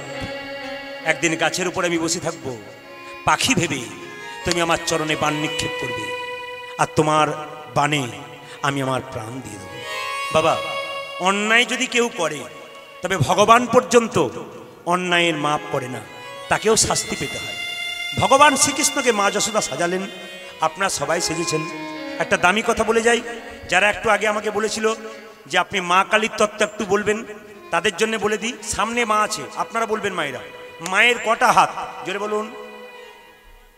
2-4 জন বলছে চুপ থাকাটাই বুদ্ধিমানের কাজ, বললেই গন্ডগোল আছে। এনারা কীর্তনিয়া মানুষ, জানতে পারে 2-4টা হাত আবার অন্যদিকে থাকতে পারে, বের করতে পারে না। সাহস করে বলবেন, সরল মনে বলবেন, সরল মনে বললে কাজ হয়। মা কালীর কটা হাত? আপনারা যেটা দেখছেন সেটাই বলবেন, তারপর 2-4টা আমি বাড়াতে পারি, সেটা আলাদা ব্যাপার। মায়ের 4টা হাত, এইদিকে এক হাতে কি বলছে? দে। এক হাত কি বলছে? দেবো। আর যদি কামনার বসে ছুটে আসবি না, কে ঝুলছে দেখছিস আমার হাতে, তোকে এরকম ঝুলিয়ে দেবো। আসলে মায়ের হাতে যে মুন্ডটা ঝুলছে, ওই মুন্ডটার নাম কি? শাস্ত্র বলল ওই মুন্ডাটার নাম নিশুম্ভ। ওটা নিশুম্ভ নামক ওষুধ ছিল। নিশুম্ভ শুম্ভ দু ভাই ছিল, চরম অত্যাচারী ছিল। মেয়েদেরকে মা জ্ঞান করতো না, কামের বসে ছুটে যেত। মা দুর্গা একদিন যাচ্ছে আর নিশুম্ভ ছুটে গেছে মা দুর্গার দিকে কামনার বসে। মা তখন কি করলো? তার তৃতীয় নাম থেকে করাল বদনী উলাঙ্গিনী মা কালীকে সৃষ্টি করলেন। তাহলে আপনারা জেনে নিলেন মা কালীর জন্ম কোথা থেকে? মা দুর্গার তৃতীয় নাম থেকে। এবার করাল বদনী উলাঙ্গিনী খड्गধারিণী মা কি করলো? নিশুম্বর চুলের মুঠি ধরে মস্তক ছেদন করল। সেই রক্ত মা প্রথমে পান করলো জিভ দিয়ে। যত অসুরের রক্ত মাটিতে পড়বে তত অসুর হবে। ওই জন্য মা কি করলো? সেই রক্ত আবার শ্রীগালিনীকে দিলেন। পাশে দেখবেন শ্রীগালিনী থাকে। এই শ্রীগালিনীটা কে বলুন তো? মা যোগমায়া। যখন বসুদেব কৃষ্ণকে যমুনা পার হচ্ছিল নিয়ে, তখন দেখবেন শ্রীগালিনী মূর্তি ধরে মা যোগমায়া রাস্তা দেখিয়ে দেখিয়ে গিয়েছিল। এত জল কিন্তু কম হয়ে গিয়েছিল। ওই শ্রীগালিনী মা দুর্গা ওখানে বসেছে, তাকে দিলেন। অসুরের রক্ত মাটিতে পড়বে না। আচ্ছা, মা বলছে দে কি? ভক্তি দে। আমরা কলিযুগের মানুষ ভক্তি দিতে পারি না, মায়ের হাতে কদমা দিয়ে দিই। হাত তুলে কেউ বলতে পারবেন মায়ের হাতে কদমা কোথায় লেখা আছে যে কদমা দিতে হয়? বলে মা আমাদের ভক্তি নাই, টাকা আছে, একটা বড় ধরনের কদমা তোর হাতে দিয়ে দিই, তারপর তুই 4 দিন রাখ, তারপর আমরা যা করবার করবো। একজন প্রশ্ন করেছে গতকালকে আসরে, প্রদীপবাবু একটা মেয়ে, একবার সরল সরল মেয়ে, বলছে কি ছাগল বলি কেন দেওয়া হয়? বললাম ছাগল বলি দেয় কারা? যারা খায় তারা দেয়, মা খায় না। একবারে ফার্স্ট ক্লাস সত্য কথা, মা খায় না। কারা দেয়? যারা খাবো বলে। আমাদের গ্রামে কালী পুজো হচ্ছে, একটি মেয়ে বলছে আমি 2টো ছাগল রেখেছি দাদা, আমি কি করবেন? বলছে আমার মেজো জামাই আসবে, ছোট জামাই আসবে, বড়। আমরা মাকে খাওয়াবেন না, আপনার মেজো ছোট জামাইকে খাওয়াবেন। বলছে ওই জন্যই তো 2টো দিয়েছি, হবে না বলে আর কি। মানে চিন্তা করে দেখুন তাহলে ছাগলটা কার জন্য দিয়েছি। আপনাদের কাছে নিবেদন রইল, মা যদি জগৎ জননী হয় খুব বিচার করবেন। মা যদি জগৎ জননী হয় খুব বিচার করবেন, শাস্ত্রের কথা। মা যদি জগৎ জননী হয়, আমার জননী আপনার জননী একটা ছাগলেরও মা হয়, সে তো ছাগলেরও মা। মা হয়ে কখনো পুত্রের রক্ত পান করতে পারে? আপনারা বিচার করবেন।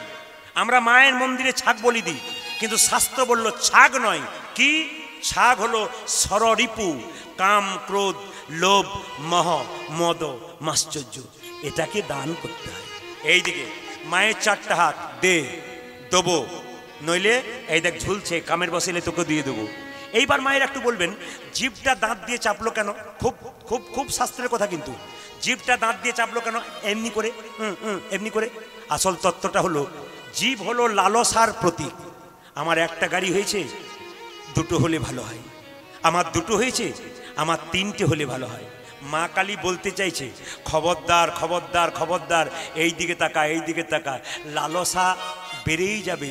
তুই শুদ্ধ সত্য ধর্ম দাঁত দিয়ে চেপে ধর। গাড়ি বাড়ি হয়ে গেছে, আর বেশি কিছু চাস না। যত চাইবি টেনশন বাড়বে, যত টেনশন বাড়বে আর ভোগ করতে পারবি না, তাড়াতাড়ি চলে যাবি। ওই জন্য ধর্ম দিয়ে ওটাকে ধরে রাখ। একটা একটা করে শুনবেন। আচ্ছা মায়েরা, এইবার বলুন তো মা কালীর চরণতলে কে পড়ে আছে? জোরে বলবেন। ভয়ে কেউ বলছে না। কে পড়ে আছে? একটু জোরে বলুন। শিব। আচ্ছা, শিবের 8টা অংশের মধ্যে একটা অংশ কাল ভৈরব, মানে শিব। আচ্ছা, তাহলে মা কালীর সঙ্গে শিবের কি সম্পর্ক? ভাসুর। তাহলে শ্বশুর নাকি? ভাসুর। আপনাদের নমস্কার জানাই। আমি যখন ভাসুর বলছি না, অনেক মা বলছে হ্যাঁ কি ভক্তি, মানে আপনি কি আর ভুল। আচ্ছা, মা দুর্গার 3য় নাম থেকে যদি মা কালীর সৃষ্টি হয়, তাহলে মা দুর্গার একটা অংশ কালী। তাহলে মায়ের স্বামী যদি শিব হয় মা দুর্গার, তাহলে কালীর স্বামী কে হয় জোরে বলুন? বলে এত পরিষ্কার করে বোঝাবেন তবে তো বুঝবো। তাহলে এখন প্রশ্ন হচ্ছে, মা দুর্গার স্বামী যদি শিব হয়, তাহলে কালীর স্বামীও শিব। এখন আপনাদের মনে প্রশ্ন জাগে না, আমরা স্বামীকে কত ভক্তি করি, কিন্তু মা কালী স্বামীর বুকে পা দিল কেন? খুব যুক্তির কথা। স্বামীর বুকে। এই গানটি একটা এলাকাতে গাইছিলাম, নাম করব না, কীর্তনটা শেষ হয়ে গেছে, মা কালী স্বামীর বুকে পা দিয়েছে। এইটি শুনে কীর্তনের শেষে একটা মেয়ে এসে বলছে, প্রদীপবাবু কি স্বামীর বুকে পা দেওয়া যায়? বললাম আপনারা তো ইচ্ছা করেন। বলছে না আমার খুব ইচ্ছা হয়। বলে কেন ইচ্ছা হয়? বলছে রাত্রিবেলায় মদ খেয়ে আমাকে মারধর করে, চিত হয়ে শুয়ে পড়ে, আমার মনে হয় মাঝে মাঝে দিয়ে দিই। কিন্তু আজকে বুঝলাম যে এবার দেওয়া যায়। আমার কোনো অসুবিধা নাই, আপনি দিতে পারেন, কিন্তু একটা কাজ করবেন, আগের দিনে ভালো হার্টের ডাক্তার দেখাবেন, নইলে তার আগেই নিতাই গৌর হরিবোল হয়ে যাবে। মায়েরা একটু সবাই করজোরে বসুন। মা রাধারানী একদিন মা কালী সেজেছিল, আয়ান সেদিন বলেছিল মা কেমনে ডাকতে হয়। সবাই মিলে করজোরে বসে মাকে বলুন, সবাই মিলে কেমনে ডাকিতে হয় গো জানি কৃপাময়ী রাধারানী। আজ কেমন করে কয় গৌরবে কৃপা করে এইদিকে সবাই মিলে, সবাই দাদা ভাইরা মায়েরা সবাই করজোরে বসুন। মা পেছনে থাকতে পারে, আপনারা যারা বসে আছেন মা সামনে আছে, যারা কাছে বসে আছেন, যারা মন্দিরে বসে আছেন একটু করজোরে বসুন, মাকেই নিবেদন করুন। কেমনে ডাকিতে হয় গো জানিনি কৃপাময়ী রাধারানী। আর কেমনে ডাকিতে হয় গো প্রেমময়ী রাধারানী। সাধন জানি না ভজন জানি না, নয়নের জলে হাসিতে জানি না। সাধন জানি না ভজন জানি না, নয়নের জলে সাধন জানি না ভজন জানি না, নয়নের জলে হাসিতে জানি না। সাধন জানি না ভজন জানি না, নয়নের জলে ভাসিতে জানি না। কেমনে ডাকিতে হয় গো জানিনি কৃপাময়ী রাধারানী। আমি কেমনে ডাকিতে হয় গো জানিনি কৃপাময়ী রাধারানী। কেমনে ডাকিতে হয় গো জানি প্রেমময়ী রাধারানী। বাবা সবাই মিলে বলুন রাধা রানী কি। একটু জোরে বলবেন কিন্তু, আমি জোরে আশা করছি। শ্যাম সুন্দর কি, মদন মোহন কি। ভগবান শ্রীকৃষ্ণ মাকে প্রণাম করে চললো কালিয়নাগকে দমন করার জন্য। কিভাবে যাচ্ছে, মাকে যখন প্রণাম করেছে মা এবার আসি। মা তো বুঝতে পারলো না, মা বাম কনিষ্ঠাঙ্গুলে দন্তাঘাত করলো। সুবল বলল হ্যাঁ রে কানাই, দাদা বলে জন্মদিন আজ কোথায় যাবি? ওরে শোনে রে সুবল মনের কথা, কালী দহদ রয়েছে শোনে সবার মনের কথা, কালে দহবে রয়েছে যথা। শোনে রে সুবল মনের কথা, কালী দহদ রয়েছে যথা। ওরে শোনে শোনে রে সুবল মনের কথা, কালী দহদ রয়েছে যথা। কালী সর্পের দর্প করিব ক্ষয়, ব্রজবাসী সবে পাবে রে অভয়। আরে কালী সর্বে দর্প করিব ক্ষয়, ব্রজবাসী সবে পাবে রে অভয়। কালী সর্পের দর্প করিব ক্ষয়, ব্রজবাসী সবে পাবে রে অভয়। ওরে কালী সর্পের সর্পে দর্প করিব ক্ষয়, ব্রজবাসী তবে পাবে রে উভয়। বহু প্রাণীর প্রাণ বিনষ্ট করি, দর্পে আত্মহারা হয়েছে ভারী। বহু প্রাণীর প্রাণ বিনষ্ট করি ঘরে পিয়া তোকারা হয়েছে ভারী। ও যে বহু প্রাণীর প্রাণ বিনষ্ট করি, দর্পে আত্মহারা হয়েছে ভারী। মাইকম্যান আমার বহু প্রাণে প্রাণ বিনষ্ট করি, দর্পে আত্মহারা হয়েছে ভারে। পথে চলা রে, এই পথে জনরে, এই পথে চলা রে। এই পথে চালা রে ও যে গোধান গুলি লইয়ে এই পথে চলা রে। কোধনে গুলি লয়ে এই পথে জনরে। গোধান গুলি লইয়ে এই পথে চলা রে। ওরে গোধন গুলি লয়ে এই পথে চালা রে। আমি ওই পথে যাব না, ওই পথে যাব না, ওই পথে যাব ওই না। আমরা ওই পথে যাব না। আমার মা যশোদা করেছে মানা, ওই পথে যাব না। আমাদের মা যশোদা করেছে মানা, ওই পথে যাব না। আমার মা যশোদা করেছে মানা, ওই পথে যাব না। আমার মা যশোদা করেছে মানা, ওই পথে যাব না। ওই পথে যাবি না কেন? কালিয়া নাগ আছে, আমায় দেখাইয়ে দিবি রে, আমায় দেখায়ে দিবি রে, আমায় দেখাইয়ে দিবি ওই রে। আমায় দেখা যে দিবি ওই রে। যে কালী নাগি দেখতে কেমন, দেখাইয়ে দিবি রে। ওই যে কালী নাগ দেখতে কেমন, দেখাইয়ে দিবি ওই রে। যে কালী নাগি দেখতে কেমন, দেখাইয়ে দিবি রে। আজ কানে নাগি দেখতে কেমন, দেখায়ে দিবি রে। আমি দেখে আসি তোদেরকেও বলিব, আমি তোদেরকে বলিব, আমি তোদেরকেও ওই বলিব, আমি তোদেরকেও বলিব, আমি তোদেরকেও বলিব। তোদেরকেও বলিব। ওই যে কালী নাগি দেখতে কেমন, তোদেরকেও বলিব। ও যে কালী নাগ দেখতে কেমন, তোদেরকেও বলবো। ওই যে কালী নাগি দেখতে কেমন, নাক দেখিতে সব ওরে কানে নাগি দেখতে আরে নাক দেখিতে, নাক দেখিতে। কানে নাগি